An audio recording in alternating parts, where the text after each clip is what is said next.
ಅಖಂಡಮಂಡಲಾಕ ಹೇಳಿ ಬಂದರೆ ಹೇಳಿ ಎಲ್ಲರೂ. ಅಖಂಡಮಂಡಲಾಕಾರಂ ವ್ಯಾಪ್ತಂ ಯೇನ ಚರಾಚರಂ ತತ್ಪದಂ ದರ್ಶಿತಂ ಯೇನ ತಸ್ಮೈ ಶ್ರೀ ಗುರವೇ ನಮಃ. ಅಜ್ಞಾನತಿಮಿರಾಂಧಸ್ಯ ಜ್ಞಾನಾಂಜನಶಲಾಕಯಾ ಚಕ್ಷುರುನ್ಮೀಲಿತಂ ಯೇನ ತಸ್ಮೈ ಶ್ರೀ ಗುರವೇ ನಮಃ. ಮನ್ನಾಥಃ ಶ್ರೀಜಗನ್ನಾಥಃ ಮದ್ಗುರುಃ ಶ್ರೀಜಗದ್ಗುರುಃ ಮದಾತ್ಮಾ ಸರ್ವಭೂತಾತ್ಮಾ ತಸ್ಮೈ ಶ್ರೀ ಗುರವೇ ನಮಃ. ಗುರುರ್ಬ್ರಹ್ಮ ಗುರುರ್ವಿಷ್ಣುಃ ಗುರುರ್ದೇವೋ ಮಹೇಶ್ವರಃ ಗುರುಃ ಸಾಕ್ಷಾತ್ ಪರಂ ಬ್ರಹ್ಮ ತಸ್ಮೈ ಶ್ರೀ ಗುರವೇ ನಮಃ. ವ್ಯಾಸಾಯ ವಿಷ್ಣುರೂಪಾಯ ವ್ಯಾಸರೂಪಾಯ ವಿಷ್ಣವೇ ನಮೋ ವೈ ಬ್ರಹ್ಮನಿಧಯೇ ವಾಸಿಷ್ಠಾಯ ನಮೋ ನಮಃ. ನಮೋ ಸಂಪ್ರದಾಯಕರ್ತೃಭ್ಯೋ ಋಷಿಭ್ಯೋ ಗುರುಪರಂಪರೆಭ್ಯೋ ನಮಃ. ಎಲ್ಲರಿಗೂ ಗುರುಪೂರ್ಣಿಮೆಯ ಈ ಶುಭ ಪುಣ್ಯ ಪರ್ವದಲ್ಲಿ ಹಾರ್ದಿಕ ಶುಭಾಶಯಗಳನ್ನು ವೈಯಕ್ತಿಕವಾಗಿ ಕೋರ್ತಾ ಇದ್ದೇನೆ.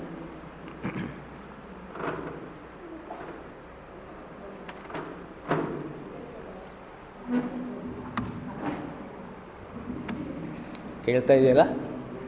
ಕೇಳ್ತಾ ಇದೆಯಾ ಎಲ್ರಿಗೂ? ಅಲ್ಲಿ ಆ ಕಡೆ ಕೇಳ್ತಾ ಇಲ್ಲವಂತೆ, ಇನ್ನೊಂದು ಚೂರು ಬಗ್ಸಿದ್ರೆ ಸರಿ ಹೋಗುತ್ತೆ ಅನ್ಸುತ್ತೆ.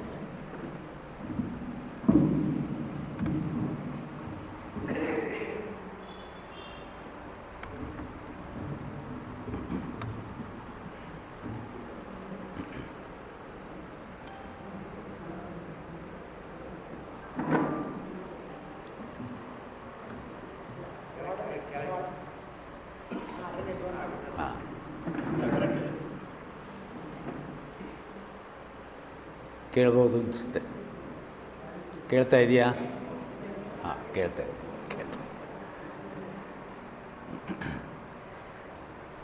ಓಂ ಚರಣಂ ಪವಿತ್ರಂ ವಿತತಂ ಪುರಾಣಂ ಯೇನ ಪೂತಸ್ತರತಿ ದುಷ್ಕೃತಾನಿ ತೇನ ಪವಿತ್ರೇಣ ಶುದ್ಧೇನ ಪೂತ ಅತಿಪಾಪ್ಮಾನಮರಾತಿಂತರೇಮಾ. ಶ್ರುತಿ ಗುರುವನ್ನು ಬಹಳ ವಿಶೇಷವಾಗಿ ಪ್ರಶಂಸೆ ಮಾಡುತ್ತೆ ಎಲ್ಲ ಕಡೆಯೂ ಕೂಡ. ವ್ಯಾಸಪೂರ್ಣಿಮೆ ಮತ್ತು ಗುರುಪೂರ್ಣಿಮೆ ಎರಡು ತೆಳಕು ಹಾಕಿಕೊಂಡಿದೆ, ಆದರೆ ಎರಡೂ ಒಂದೇ. ಆದರೆ ಎರಡು ಆಯಾಮದಲ್ಲಿ ಅದನ್ನು ನಾವು ನೋಡಿಕೊಂಡ್ರೆ ನಮಗೆ ಗುರುಪೂರ್ಣಿಮೆ ಅಂತ ಯಾಕೆ ಕರೀತಾ ಇದ್ದಾರೆ ಎನ್ನುವುದು ಗೊತ್ತಾಗ್ತದೆ. ವಾಸ್ತವವಾಗಿ ಇದು ವ್ಯಾಸಪೂರ್ಣಿಮೆ ಇವತ್ತು. ಪರಮಾತ್ಮನಿಗೆ ಎರಡು ರೀತಿಯ ಅವತಾರಗಳಿದೆ ಅಂತ ಹೇಳ್ತಾರೆ. ಒಂದು ಕ್ರಿಯಾಶಕ್ತಿ ವಿಶೇಷ ಬಾಹುಳ್ಯ ಅವತಾರ, ಇನ್ನೊಂದು ಜ್ಞಾನಶಕ್ತಿ ವಿಶೇಷ ಬಾಹುಳ್ಯ ಅವತಾರ. ಮಹಾವಿಷ್ಣುವಿನ ಮತ್ಸ್ಯ ಕೂರ್ಮಾದಿ ಅವತಾರಗಳೆಲ್ಲ ಕ್ರಿಯಾಶಕ್ತಿಯ ವಿಶೇಷವಾದ ಬಾಹುಳ್ಯವನ್ನು ನಮಗೆ ತಿಳಿಸಿಕೊಡುವಂತಹ ಅವತಾರಗಳು. ಅಲ್ಲೂ ಕೂಡ ಭಗವಂತ ಮಾಡಿದಂತಹ ಕೆಲಸ ದುಷ್ಟ ಶಿಕ್ಷಣೆ ಮತ್ತು ಶಿಷ್ಟ ರಕ್ಷಣೆಯೇ. ಆದರೆ ಅಲ್ಲಿ ಕರ್ಮಕ್ಕೆ ಪ್ರಾಧಾನ್ಯ ಉಂಟು. ಗೀತೆಯನ್ನು ಓದುವಾಗ ನಾವು ಹೇಳಿಕೊಂಡಿದ್ದೇವೆ, ಜನ್ಮ ಕರ್ಮ ಚ ಮೇ ದಿವ್ಯಂ ಯೋ ಏವಂ ಯೋ ವೇತ್ತಿ ತತ್ವತಃ. ಯಾರು ನನ್ನ ಜನ್ಮ ಕರ್ಮಗಳನ್ನು ಈ ರೀತಿಯಾಗಿ ತಾತ್ವಿಕವಾಗಿ ತಿಳಿದುಕೊಳ್ಳುತ್ತಾನೋ ಅವನು ಈ ದೇಹವನ್ನು ಬಿಟ್ಟ ಮೇಲೆ ಮತ್ತೆ ಇಲ್ಲಿಗೆ ಬರುವುದಿಲ್ಲ ಅನ್ನುವಂತಹ ಮಾತನ್ನು. ಅದೇ ರೀತಿ ಜ್ಞಾನದ ಅವತಾರಗಳು ಹೇಗಿದೆ ಅಂತ ಕೇಳಿದ್ರೆ, ಮನುಷ್ಯನಲ್ಲಿ ಜ್ಞಾನಾದೇವತು ಕೈವಲ್ಯಂ ಎಂಬುದಾಗಿ ಶಂಕರಾಚಾರ್ಯರು ಅಪ್ಪಣೆ ಕೊಡಿಸಿದ್ದಾರೆ. ಆದ್ದರಿಂದ ಜ್ಞಾನಕ್ಕೆ ಪ್ರಾಧಾನ್ಯವನ್ನು ಕೊಟ್ಟು ಜ್ಞಾನದ ಪ್ರಸಾರಣೆಗಾಗಿ ಬಂದಂತಹ ಅವತಾರಗಳು. ಅದರಲ್ಲಿ ಮೊದಲನೆಯದು ಕೃತಯುಗದಲ್ಲಿ ದಕ್ಷಿಣಾಮೂರ್ತಿಯ ಅವತಾರ, ತ್ರೇತಾಯುಗದಲ್ಲಿ ದತ್ತಾತ್ರೇಯನ ಅವತಾರ, ದ್ವಾಪರ ಯುಗದಲ್ಲಿ ವ್ಯಾಸ ಮಹರ್ಷಿಗಳ ಅವತಾರ, ಹಾಗೆಯೇ ಕಲಿಯುಗದಲ್ಲಿ ಶಂಕರ, ರಾಮಾನುಜ, ಮಧ್ವ, ವಲ್ಲಭ, ನಿಂಬಾರ್ಕ, ಶ್ರೀಕಂಠಾಚಾರ್ಯ, ಚೈತನ್ಯಾದಿ ಸಮಸ್ತ ಆಚಾರ್ಯ ಪರಂಪರೆ. ಯಾರು ಒಬ್ಬರು ಅಂತ ಇಲ್ಲ, ಇಲ್ಲಿ ಎಲ್ಲ ಆಚಾರ್ಯರು ಅವತಾರ ಪುರುಷರೇ. ಆದ್ದರಿಂದ ಈ ಗುರು ಪರಂಪರೆಯಲ್ಲಿ ದಕ್ಷಿಣಾಮೂರ್ತಿಗಳು ಅಗ್ರೇಸರರು ಅಂತ ಹೇಳ್ತಾರೆ. ಗುರವೇ ಸರ್ವಲೋಕಾನಾಂ ಭಿಷಜೇ ಭವರೋಗಿಣಾಂ ನಿಧಯೇ ಸರ್ವವಿದ್ಯಾನಾಂ ಶ್ರೀ ದಕ್ಷಿಣಾಮೂರ್ತಯೇ ನಮಃ ಎಂಬುದಾಗಿ ಹೇಳ್ಕೊಳ್ತೀವಿ ನಾವು. ಈಶ್ವರೋ ಗುರುರಾತ್ಮೇತಿ ಮೂರ್ತಿಭೇದಾದ್ ವಿಭಾಗಿನೇ ವ್ಯೋಮವದ್ ವ್ಯಾಪ್ತದೇಹಾಯ ತಸ್ಮೈ ಶ್ರೀ ಗುರವೇ ನಮಃ. ಈಶ್ವರ ಬೇರೆಯಲ್ಲ, ಗುರು ಬೇರೆಯಲ್ಲ, ನಮ್ಮ ಅಂತರ್ಗತವಾದಂತಹ ಆ ಆತ್ಮ ಬೇರೆಯಲ್ಲ. ಈಶ್ವರೋ ಗುರುರಾತ್ಮೇತಿ ಮೂರ್ತಿಭೇದಾದ್ ವಿಭಾಗಿನೇ. ಆದ್ದರಿಂದ ನಮಗೆ ಗುರು ಮತ್ತು ಈಶ್ವರ ಒಂದೇಯ, ಮತ್ತು ಗುರು ಮತ್ತು ನಮ್ಮ ಆತ್ಮಸ್ಥನಾದಂತಹ ಆ ಚೈತನ್ಯವೂ ಒಂದೇಯ ಅನ್ನುವುದು ಗೊತ್ತಾಗ್ತದೆ. ದಕ್ಷಿಣಾಮೂರ್ತಿಯ ಅವತಾರ ಕೃತಯುಗದಲ್ಲಿ ಆದರೆ ತ್ರೇತಾಯುಗದಲ್ಲಿ ದತ್ತಾತ್ರೇಯನ ಅವತಾರ ಆಗ್ತದೆ. ಭಾಗವತದಲ್ಲಿ ಬರುವಂತೆ ಯದು ಮಹಾರಾಜ ಒಮ್ಮೆ ಅರಣ್ಯಕ್ಕೆ ಹೋದಾಗ ದತ್ತಾತ್ರೇಯ ಸಿಗ್ತಾನೆ. ಆನಂದದಿಂದ ಉಲ್ಲಸಿತವಾದಂತಹ ರೀತಿಯಲ್ಲಿ ಪ್ರಶಾಂತ ಮುಖಮುದ್ರೆಯಲ್ಲಿ ಅವನಿರ್ತಾನೆ. ಯದು ಮಹಾರಾಜನಿಗೆ ಆಶ್ಚರ್ಯವಾಗ್ತದೆ. ನಾವು ಅರಮನೆಯಲ್ಲಿ ಭೋಗಭಾಗ್ಯಗಳ ಜೊತೆಯಲ್ಲಿ ಇದ್ದರೂ ಕೂಡ ಇಷ್ಟು ಶಾಂತವಾಗಿ, ಸುಖವಾಗಿ, ಸಂತೋಷವಾಗಿ ಇರಲಿಕ್ಕೆ ಸಾಧ್ಯವಿಲ್ಲ. ಈ ನಿರ್ಜನವಾದ ಅರಣ್ಯದಲ್ಲಿ ಇವರು ಹೇಗೆ ಹೀಗಿದ್ದಾರೆ ಅಂತ ಹೋಗಿ ಅವರಿಗೆ ನಮಸ್ಕಾರ ಮಾಡಿ ಕೇಳ್ತಾನಂತೆ.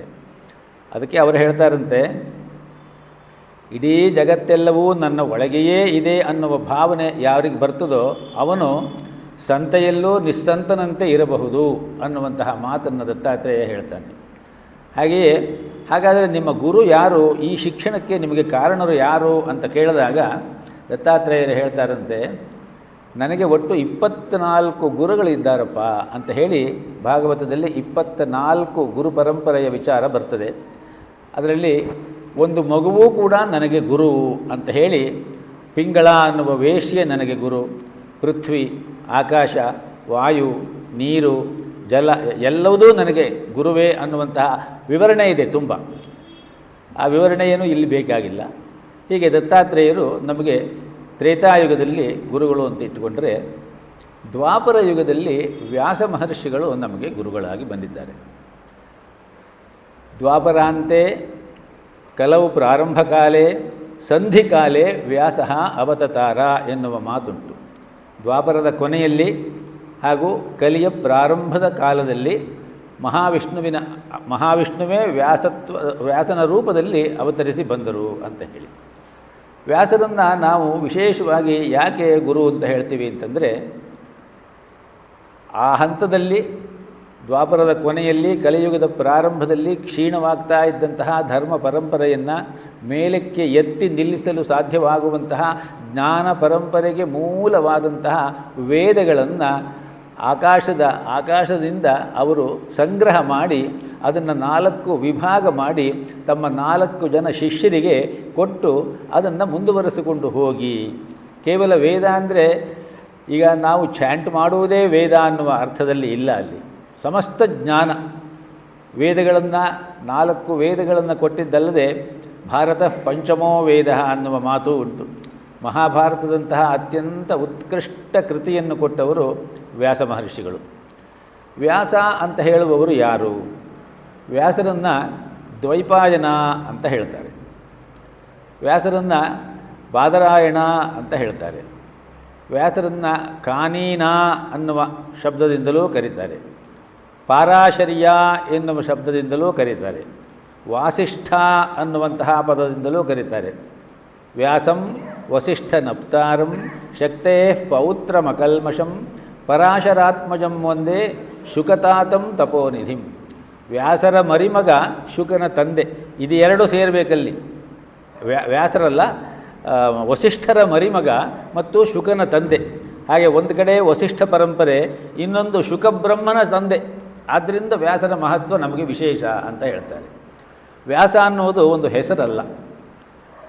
ಪಾರಾಶರ್ಯ, ದ್ವೈಪಾಯನ, ಕಾನೀನೋ, ಬಾದರಾಯಣ, ವ್ಯಾಸೋಸ್ಯಾಂಬ ಸತ್ಯವತಿ ಅನ್ನುವಂತಹ ಮಾತನ್ನು ಹೇಮಚಂದ್ರನ ಶಬ್ದಕೋಶ ಹೇಳುತ್ತೆ ನಮಗೆ. ಕಾನೀನ ಅಂತ ಹೇಳಿದ್ರೆ ಸತ್ಯವತಿ ಕನ್ಯೆಯಾಗಿ ಇದ್ದಾಗ ಪರಾಶರರಿಂದ ಸತ್ಯವತಿಯಲ್ಲಿ ಹುಟ್ಟಿದವನಾದದ್ದರಿಂದ ಆತನನ್ನು ಕಾನೀಯ ಅಂತ ಹೇಳ್ತಾರೆ. ನರ್ಮದಾ ನದಿಯ ಯಮುನಾ ನದಿಯ ಮಧ್ಯದ ದ್ವೀಪದಲ್ಲಿ ಆತ ಹುಟ್ಟಿದ್ದರಿಂದ ಆತ ದ್ವೈಪಾಯನ ಎನ್ನುವ ಹೆಸರಿನಿಂದ ಕರೆಯಲ್ಪಡ್ತಾನೆ. ಪರಾಶರರ ಮಗನಾದದ್ದರಿಂದ ಆತನನ್ನು ಪಾರಾಶರ್ಯ ಅಂತ ಹೇಳ್ತಾರೆ. ಬಾದರಾಯಣ ಬದರಿಕಾಶ್ರಮದಲ್ಲಿ ಅವರು ತಪಸ್ಸು ಮಾಡ್ತಾ ಭಾಷ್ಯವನ್ನು ಬರೆಯಲಿಕ್ಕೆ ಶುರು ಮಾಡಿದ್ರು ಈ ದಿವಸ. ಆದ್ದರಿಂದ ಇದು ವ್ಯಾಸ ಪೂರ್ಣಿಮೆ ಅನ್ನುವಂತಹ ರೀತಿಯಲ್ಲಿ ವ್ಯಾಸರನ್ನು ನೆನೆಸಿಕೊಳ್ತಾರೆ. ಮುಖ್ಯವಾಗಿ ಸನ್ಯಾಸಿ ಪರಂಪರೆಯಲ್ಲಿ ಈ ವ್ಯಾಸ ಪೂಜೆಗೆ ಬಹಳ ವಿಶೇಷವಾದಂತಹ ಒಂದು ಮಹತ್ವ ಇದೆ. ಕಾರಣ ಏನು ಅಂದರೆ, ವ್ಯಾಸರು ಕೊಟ್ಟಂತಹ ಬ್ರಹ್ಮಸೂತ್ರದ ಆಧಾರದ ಮೇಲೆಯೇ ನಮ್ಮ ಇಡೀ ಪ್ರಸ್ಥಾನತ್ರಯಗಳ ಆಧಾರದ ಮೇಲೆಯೇ ಇಡೀ ಆಧ್ಯಾತ್ಮಶಾಸ್ತ್ರ ನಿಂತಿದೆ. ಆದ್ದರಿಂದ ಆ ಬ್ರಹ್ಮಸೂತ್ರವನ್ನೇ ತಮ್ಮ ಉಸಿರನ್ನಾಗಿ ಮಾಡಿಕೊಂಡು ಜೀವನವನ್ನು ನಡೆಸುವ ಸನ್ಯಾಸಿ ಪರಂಪರೆಯಲ್ಲಿರುವವರೆಲ್ಲ ಈ ದಿವಸ ಗುರುಪಂಚಕ ಪೂಜಾ ಸಂಕಲ್ಪ ಮಾಡಿ 4 ಮಾಸಗಳ ಪರ್ಯಂತರ ಚಾತುರ್ಮಾಸ್ಯ ಎನ್ನುವಂತಹ ಒಂದು ವ್ರತಕಲ್ಪದಲ್ಲಿ ಕೂರುವಂತಹ ಒಂದು ಪವಿತ್ರತಮವಾದ ಗಳಿಗೆ ಈ ದಿವಸ. ಆದ್ದರಿಂದ ಇದು ವ್ಯಾಸ ಪೂರ್ಣಿಮೆಗೆ ಬಹಳ ವಿಶೇಷವಾದ ದಿನ. ವ್ಯಾಸರ ಪೂಜೆಗೆ ವ್ಯಾಸ ಅಂತ ಹೇಳುವುದು ಒಂದು ಹೆಸರಲ್ಲ ಅಂತ ಹೇಳಿದೆ. ಹಾಗಾದರೆ ಏನು? ವ್ಯಾಸ ಅಂತ ಹೇಳುವುದು ಒಂದು ಪದವಿ. ಅದು ವಿವ್ಯಾಸ ವೇದಾನ್ ಯಹ ತಸ್ಮಾತ್ ವೇದವ್ಯಾಸ ಇತಿ ಸ್ಮೃತಃ ಎಂಬುದಾಗಿ ಮಹಾಭಾರತದ ಆದಿಪರ್ವದಲ್ಲೇ ಇದನ್ನು ನಾವು ನೋಡಬಹುದು. ವೇದಗಳನ್ನು ವ್ಯಾಸ ಅಂದರೆ ವಿಭಾಗ. ಸಾಮಾನ್ಯವಾಗಿ ನಾವು ಹೈಸ್ಕೂಲ್ ಲೆವೆಲ್ನಲ್ಲಿ ಆಲ್ಜಿಬ್ರಾ ಓದ್ದವರಿಗೆ ವ್ಯಾಸ ಅಂದರೆ ಏನು ಅನ್ನೋದು ಗೊತ್ತಿರ್ತದೆ ಅಲ್ವೇ? ಆದ್ದರಿಂದ ಭಾಗ ಮಾಡಿದವನು, ವೇದಗಳನ್ನು ಭಾಗ ಮಾಡಿದ್ದರಿಂದ ಆತನಿಗೆ ವ್ಯಾಸ ಎನ್ನುವ ಪದ ಬಂತು. ಒಂದೊಂದು ಯುಗ, ಒಂದೊಂದು ಮನ್ವಂತರಕ್ಕೆ ಒಬ್ಬೊಬ್ಬ ವ್ಯಾಸರು ಇರ್ತಾರೆ. ವೈವಸ್ವತ ಮನ್ವಂತರದಲ್ಲಿ 28ನೆಯ ವ್ಯಾಸರಾಗಿ ಈ ನಮ್ಮ ಕೃಷ್ಣದ್ವೈಪಾಯನರು ಬಂದಿದ್ದಾರೆ. ಈ ವ್ಯಾಸ ಮಹರ್ಷಿಗಳ ಮೂಲ ಹೆಸರು ಕೃಷ್ಣ ಎಂಬುದಾಗಿ. ಯಾಕೆಂದರೆ ಅವರು ಕಪ್ಪಗಿದ್ದರಂತೆ, ಆದ್ದರಿಂದ ಅವರನ್ನು ಕೃಷ್ಣ ಅಂತ ಕರೆದರು. ದ್ವೀಪದಲ್ಲಿ ಹುಟ್ಟಿದ್ದರಿಂದ ಕೃಷ್ಣದ್ವೈಪಾಯನರು ಆದರು. ವೇದವನ್ನು ವಿಭಾಗ ಮಾಡಿದ್ದರಿಂದ ವ್ಯಾಸರು ಎನಿಸಿದರು. ಬದರಿಕಾಶ್ರಮದಲ್ಲಿ ಕುಳಿತುಕೊಂಡು ಬ್ರಹ್ಮಸೂತ್ರವನ್ನು ರಚನೆ ಮಾಡಿದ್ದರಿಂದ ಬಾದರಾಯಣ ವ್ಯಾಸರು ಅಂತ ಅನಿಸಿದರು. ಆ ರೀತಿಯಲ್ಲಿ ಅವರ ಹೆಸರಿಗೆ ಆ ವ್ಯಾಸ ಅನ್ನುವುದು ಒಂದು ಪದವಿ ಸೇರಿಕೊಂಡಿದೆ. ಸಾಮಾನ್ಯವಾಗಿ ಯಾರಾದರೂ ಕೂತ್ಕೊಂಡು ವ್ಯಾಸಪೀಠವನ್ನು ಇಟ್ಟುಕೊಂಡು ಮಾತನಾಡುವಾಗ ಅದು ವ್ಯಾಸಪೀಠ ಅನ್ನುವ ಹೆಸರು ಬಹಳ ವಿಶೇಷವಾಗಿ ಇದೆ ಅಲ್ವೇ? ಹಾಗಾಗಿ ವ್ಯಾಸಪೀಠದಲ್ಲಿ ಕೂರುವವರಿಗೆ ಆ ಯೋಗ್ಯತೆ ಇರಬೇಕು. ಅದಕ್ಕೆ ನಾವು ವ್ಯಾಸಪೀಠನೇ ಇಟ್ಟುಕೊಂಡಿಲ್ಲ, ನಮ್ಗೆ ಆ ಯೋಗ್ಯತೆ ಇಲ್ಲ ಅಂತ. ಯಾಕೆಂದರೆ ಅದು ಬಹಳ ಕಷ್ಟದ ಕೆಲಸ. ಅದನ್ನು ಒಂದು ಸಾರಿ ಒಪ್ಪಿಕೊಂಡ್ರೆ ಅದು ಮತ್ತೆ ತಲೆಯಿಂದ ಇಳಿಯೋಲ್ಲ. ಆದ್ದರಿಂದ ನಾವು ನಮ್ಮ ಇತಿಮಿತಿಯಲ್ಲಿ ಇರಬೇಕು ನಾವು. ಆದ್ದರಿಂದ ವ್ಯಾಸಪೀಠಕ್ಕೆ ಮಹತ್ವ ಇದೆ. ವಾಸ್ತವವಾಗಿ ಇಲ್ಲಿ ಶಂಕರಾಚಾರ್ಯರ ಪೀಠ ಅಂತ ಇಲ್ಲಿ ಕೂತ್ಕೊಳ್ಲಿಕ್ಕೂ ನನಗೆ ಮುಜುಗರ ಆಗ್ತದೆ. ಆದರೆ ಕೂತ್ಕೊಳ್ಬೇಕು ಅಷ್ಟೇನೆಯ. ಹೀಗೆ ವ್ಯಾಸ ಮಹರ್ಷಿಗಳು ಮಾಡಿದಂತಹ ಉಪಕಾರಗಳು ಅನಂತವಾದದ್ದು. ಜ್ಞಾನಾವತಾರಿಯಾಗಿ ಅವರು ವಿಷ್ಣುವಿನ 21ನೆಯ ಜ್ಞಾನಾವತಾರ ಅಂತ ಹೇಳ್ತಾರೆ. ಅವರು ವೇದಗಳನ್ನು ವಿಭಾಗ ಮಾಡಿಕೊಟ್ಟರು ಅನ್ನುವುದು ಬೇರೆ ವಿಚಾರ. ಆದರೆ ಮಹಾಭಾರತವನ್ನು ಬರೆದು ಲೋಕದ ಸಾಮಾನ್ಯರೂ ಕೂಡ ಧರ್ಮ ಎಂದರೆ ಏನು ಅಂತ ತಿಳ್ಕೊಳ್ಳಲಿಕ್ಕೆ ಒಂದು ಉಪಕಾರ ಮಾಡಿದ್ರಲ್ಲ, ಅದರಿಂದ ವ್ಯಾಸರು ನಮಗೆಲ್ಲ ಅತ್ಯಂತ ಆತ್ಮೀಯ ಪ್ರಿಯರಾಗ್ತಾರೆ. ಯದಿಹಾಸ್ತಿ ತದನ್ಯತ್ರ ಎನ್ನೇಹಾಸ್ತಿ ನ ತತ್ ಕ್ವಚಿತು ಅನ್ನುವಂತಹ ಮಾತನ್ನು ಮಹಾಭಾರತಕ್ಕೆ ಹೇಳುವಂತಹ ಒಂದು ಪ್ರಶಸ್ತಿ ಅದು.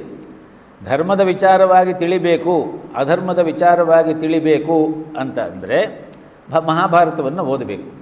ಇಲ್ಲಿ ಏನಿದೆಯೋ ಆ ವಿಚಾರದಲ್ಲಿ ಅದು ಬೇರೆ ಕಡೆಯೂ ನಿಮಗೆ ಸಿಕ್ಕಬಹುದು. ಇಲ್ಲಿ ಇಲ್ಲದೇ ಇರುವುದು ಬೇರೆ ಕಡೆ ಇಲ್ಲ. ಅಂದರೆ ಎಲ್ಲವನ್ನೂ ಹೇಳಿದ್ದಾರೆ, ಸಮಗ್ರವಾಗಿ ಇದೆ, ಸರ್ವಾಂಗ ಪರಿಪೂರ್ಣವಾಗಿ ಇದೆ. 3 ವರ್ಷಗಳ ಪರ್ಯಂತರ ತ್ರಿಭಿರ್ವರ್ಷೈ ಸದೋತ್ಥಾಯ ಕೃಷ್ಣದ್ವೈಪಾಯನಂ ಮುನಿ ಕೃತವಾನ್ ಭಾರತವ ವ್ಯಾಖ್ಯಾನಂ ಅನ್ನುವಂತಹ ಮಾತನ್ನು ಆದಿಪರ್ವದಲ್ಲೇ ನಾವು ನೋಡ್ತೀವಿ. ಮಹಾಭಾರತದಲ್ಲಿ 3 ವರ್ಷಗಳ ಪರ್ಯಂತರ ಪ್ರತಿನಿತ್ಯ ಪ್ರಾತಃ ಕಾಲದಲ್ಲಿ ಎದ್ದು ಪ್ರಾತಃ ಕಾಲದಿಂದ ರಾತ್ರಿಯವರೆಗೂ ಬರೆದು ಮಹಾಭಾರತ ಎನ್ನುವಂತಹ ಒಂದು ಗ್ರಂಥವನ್ನು ರಚನೆ ಮಾಡಿದರು ಅನ್ನುವಂತಹ ಮಾತುಂಟು.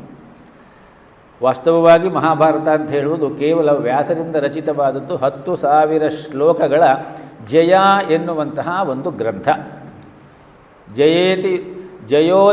ಜಯೋತಿಹಾಸ ನಾಮೋಯಂ ಶ್ರೂಯತಾಂ ವಿಜಿಗೀಷುಣ ಅನ್ನುವಂತಹ ಮಾತು ಕೂಡ ಆದಿಪರ್ವದಲ್ಲೇ ನಾವು ನೋಡ್ತೀವಿ.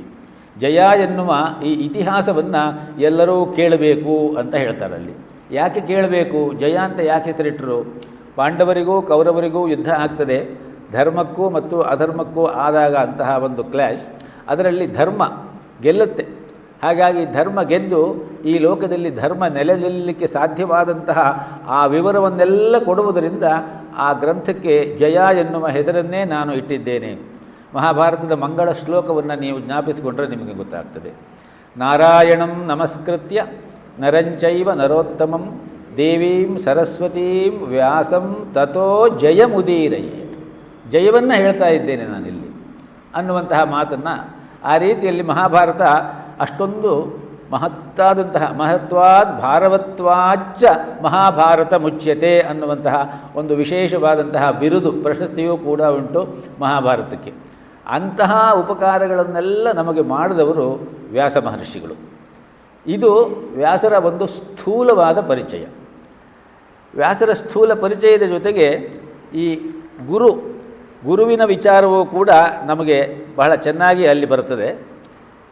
ಅಲ್ಲಿ ಇಲ್ಲಿ ಹೋಗಬಾರ್ದು ಅಂತ ಹೇಳಿಬಿಟ್ಟು ನಿಮ್ಮ ಮುಂದೆ ನನ್ನ ಮನಸ್ಸಿಗೆ ಏನು ಬಂದಿದೆಯೋ ಅದನ್ನು ಹಾಗೇ ಇಡಬೇಕೋಸ್ಕರ ಯಾಕೆಂದರೆ ನಾನು ಸ್ವಲ್ಪ ಬೇಲಿ ಹಾರೋದು ಜಾಸ್ತಿ, ಅದಕ್ಕೋಸ್ಕರ ಆ ಮಿತಿಯೊಳಗೆ ಇರಲಿ ಅಂತ ಹೇಳಿ ನಿಮಗೆ ವ್ಯಾಸರು ಮತ್ತು ಗುರುಪೂರ್ಣಿಮೆ ಏನು ಅನ್ನೋದನ್ನು ಹೇಳಲಿಕ್ಕೆ ಕನ್ವೆ ಮಾಡಲಿಕ್ಕೆ ಪ್ರಯತ್ನ ಪಡ್ತೀನಿ. ಗುರು ಎಂಬ ಶಬ್ದಕ್ಕೆ ನಮ್ಮ ಪ್ರಾಜ್ಞರು ಬಹಳ ಬೆಲೆ ನೀಡಿದ್ದಾರೆ. ಗುಕಾರಸ್ತ್ವಂಧಕಾರಸ್ತು ಋಕಾರಸ್ತನ್ನಿರೋಧಕ ಅಂಧಕಾರ ನಿವಾರತ್ವಾತು ಗುರುರಿತ್ಯಭಿಧೀಯತೆ ಎಂಬುದಾಗಿ ಗುರುಗೀತೆಯಲ್ಲಿ ಸಾಕ್ಷಾತ್ ಪರಮೇಶ್ವರನೇ ಪರಮೇಶ್ವರಿಗೆ ಹೇಳಿದ್ದಾನೆ. ಗುಕಾರ ಅನ್ನುವುದು ಅಂಧಕಾರಕ್ಕೆ ಕತ್ತಲಿಗೆ ಸಂಕೇತವಾದರೆ ಋಕಾರ ಎನ್ನುವುದು ತೇಜಸ್ಸಿಗೆ ಬೆಳಕಿಗೆ ಜ್ಞಾನಕ್ಕೆ ಸಂಕೇತವಾಗ್ತದೆ. ಆದ್ದರಿಂದ ನಮ್ಮೆಲ್ಲರ ಹೃದಯದಲ್ಲಿ ಇರಬಹುದಾದಂತಹ ಅಜ್ಞಾನ ಅಹಂಕಾರ ಮೋಹಗಳೆಂಬ ಈ ತಮಸ್ಸನ್ನು ಪೂರ್ಣವಾಗಿ ತೆಗೆದುಹಾಕುವವನು ಯಾರೋ ಅವನು ಗುರು. ಶಂಕರರು ಬ್ರಹ್ಮಸೂತ್ರಕ್ಕೆ ಭಾಷ್ಯ ಬರೆಯುವ ಆ ಸಂದರ್ಭದಲ್ಲಿ ಈ ಮಾತನ್ನು ಹೇಳ್ತಾರೆ. ಅಪಾಂತರತಮೋ ನಾಮ ಪುರಾಣಜ್ಞ ಮಹರ್ಷಿ ವೇದಜ್ಞ ಕಲಿದ್ವಾಪರಯೋ ಸಂಧೌ ವ್ಯಾಸತ್ವೇನ ಅವತತಾರ ಎಂಬ ಮಾತನ್ನು. ಕಲಿದ್ವಾಪರದ ಸಂಧಿಯಲ್ಲಿ ಪುರಾಣಜ್ಞರು ವೇದರ್ಷಿಗಳು ಮಹರ್ಷಿಗಳು ಆದಂತಹ ವ್ಯಾಸ ಮಹರ್ಷಿಗಳು ವಿಷ್ಣುವಿನ ಅವತಾರವಾಗಿ ಹುಟ್ಟಿ ಬಂದರು ಎನ್ನುವ ಮಾತುಂಟು. ಕೃಷ್ಣ ತನ್ನ ಭಗವದ್ಗೀತೆಯ ವಿಭೂತಿ ಯೋಗದಲ್ಲಿ ಹೇಳುವ ಮಾತನ್ನು ತಾವು ಜ್ಞಾಪಿಸಿಕೊಳ್ಳಬಹುದು. ವಿಭೂತಿ ಯೋಗಕ್ಕೆ ನಾವು ಬಂದಿಲ್ಲ, ಆದರೆ ಬೇಕಾದಷ್ಟು ಜನ ಓದಿದ್ದೀರಿ ಅದನ್ನು. ಯಾದವಾನಾಂ ಅಹಂ ವಾಸುದೇವ,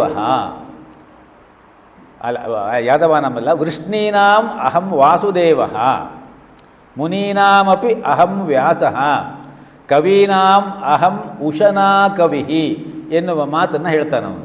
ಯಾವ್ಯಾವುದರಲ್ಲಿ ನಾನಿದ್ದೇನೆ ಅಂತ ಹೇಳುವಾಗ ವೃಷ್ಣಿವಂಶದಲ್ಲೆಲ್ಲ ನಾನಿದ್ದೇನೆ. ಜಯತು ಜಯತು ದೇವೋ ವೃಷ್ಣಿವಂಶ ಪ್ರದೀಪ ಅನ್ನುವಂತಹ ಮಾತನ್ನು ಹೇಳ್ತಾರೆ. ಆದ್ದರಿಂದ ವೃಷ್ಣಿವಂಶದಲ್ಲಿ ನಾನು ವಾಸುದೇವನಾಗಿದ್ದೇನೆ, ಮುನಿಗಳಲ್ಲೆಲ್ಲ ನಾನು ವ್ಯಾಸನಾಗಿದ್ದೇನೆ, ಕವಿಗಳಲ್ಲೆಲ್ಲ ನಾನು ಉಶನಾ ಕವಿಯಾಗಿದ್ದೇನೆ. ಉಶನ ಅಂತ ಹೇಳಿದ್ರೆ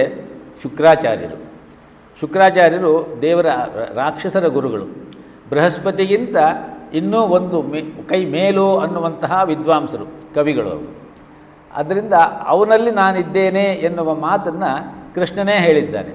ಆದ್ದರಿಂದ ಅಪ ಅಂತರ ತಮೋ ಮಹರ್ಷಿ, ಇದು ಶಂಕರರು ವ್ಯಾಸರಿಗೆ ಹೇಳಿರುವಂತಹ ಒಂದು ವಿಶೇಷವಾದಂತಹ ಒಂದು ಪ್ರಶಸ್ತಿ. ಅಂತರತಮ ಅಂತ ಹೇಳಿದ್ರೆ ನಮ್ಮ ಒಳಗಡೆಗೆ ಇರುವಂತಹ ತಮಸ್ಸು, ಕತ್ತಲೆ, ಅಜ್ಞಾನ, ಅಹಂಕಾರ, ಮೋಹ ಇತ್ಯಾದಿಗಳು. ಇದನ್ನು ಅಪಾಂತರ ತಮ, ಅಪ ಅಂತರ ತಮ, ಒಳಗಿರುವ ಕತ್ತಲನ್ನು ಅಪ ಹೋಗಲಾಡಿಸುವವನು. ಆದ್ದರಿಂದ ಈ ಹೆಸರನ್ನು ಜ್ಞಾಪಕ ಇಟ್ಕೊಂಡಿರಿ. ಕೊನೆಯಲ್ಲಿ ಮುಗಿಯುವಾಗ ಆ ಹೆಸರಿಗೆ ಸ್ವಲ್ಪ ವಿವರಣೆಯನ್ನು ನಾವು ತಿಳ್ಕೊಳ್ಬೋದು ಬೇಕಾದರೆ.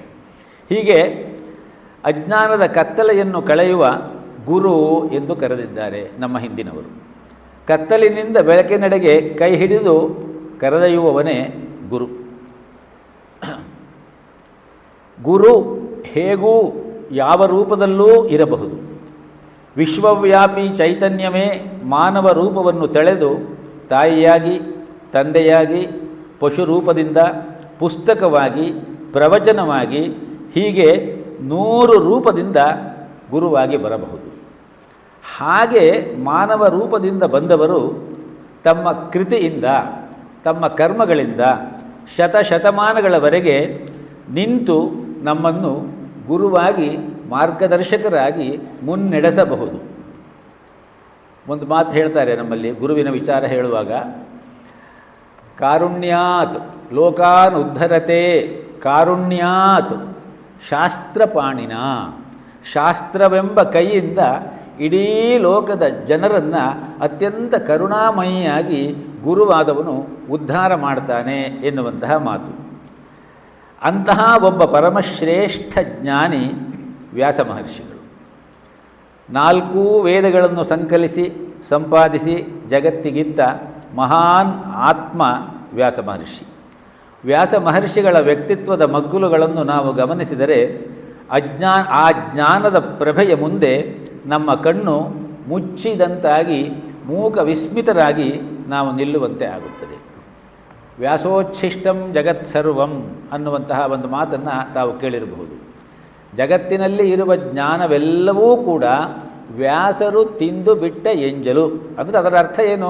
ವ್ಯಾಸರ ಹೇಳದೇ ಇರೋದು ಏನೂ ಇಲ್ಲ. ಯಾರು ಏನು ಹೇಳಿದ್ರೂ ಕೂಡ ವ್ಯಾಸರ ಹೇಳಿದ್ದನ್ನೇ ಹೇಳಬೇಕು.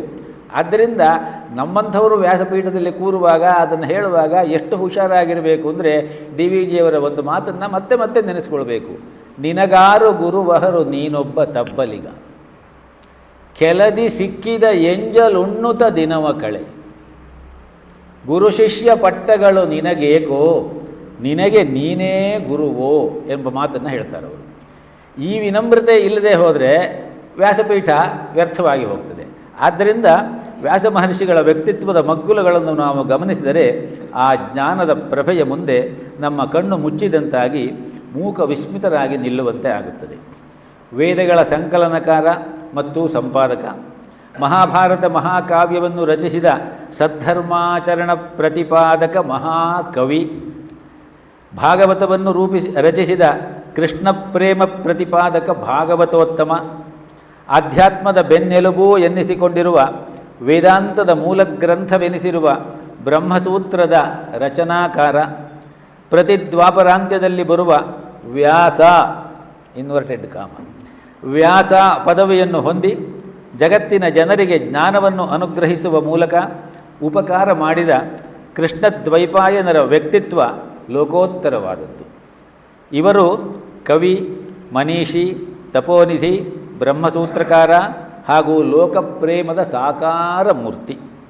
ಆದ್ದರಿಂದಲೇ ಈ ಪ್ರಾಚೀನ ಉಕ್ತಿ ವ್ಯಾಸೋಚ್ಛಿಷ್ಟಂ ಜಗತ್ಸರ್ವಂ ಇದು ಸಾರ್ವಕಾಲಿಕ ಸತ್ಯವೂ ಕೂಡ.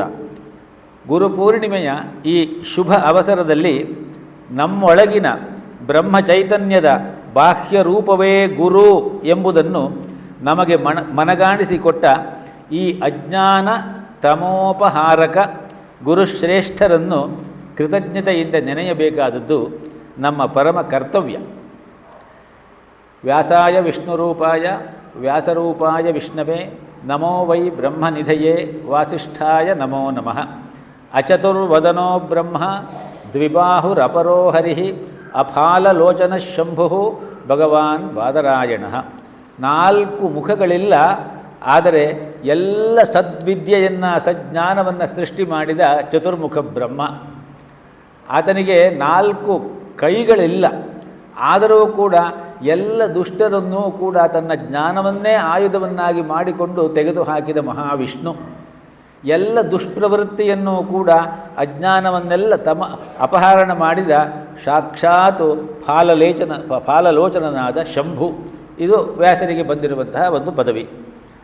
ಈ ವ್ಯಾಸ ಪೂರ್ಣಿಮೆಯಂದೇ ಗುರುವಂದನೆ, ಇದು 2ನೇ ಆಯಾಮ. ಇದು ವ್ಯಾಸರ ಒಂದು ಆಯಾಮ ಮಗ್ಗಲಾಯಿತು. ಈ ವ್ಯಾಸ ಪೂರ್ಣಿಮೆ ಎಂಬುದೇ ಅಂದೇ ಗುರುವಂದನೆ, ಗುರುಪೂಜೆ ಇತ್ಯಾದಿಗಳನ್ನು ಹಮ್ಮಿಕೊಂಡು ಗುರುವಿನ ವಿಚಾರದಲ್ಲಿ ಭಾವ ಭಕ್ತಿ ಶ್ರದ್ಧಾಂಜಲಿಗಳನ್ನು ಅರ್ಪಿಸುವುದು ನಾವು ಪರಂಪರೆಯಿಂದ ಅನುಸರಿಸಿಕೊಂಡು ಬಂದಿರುವ ಒಂದು ಸತ್ ಸಂಪ್ರದಾಯ.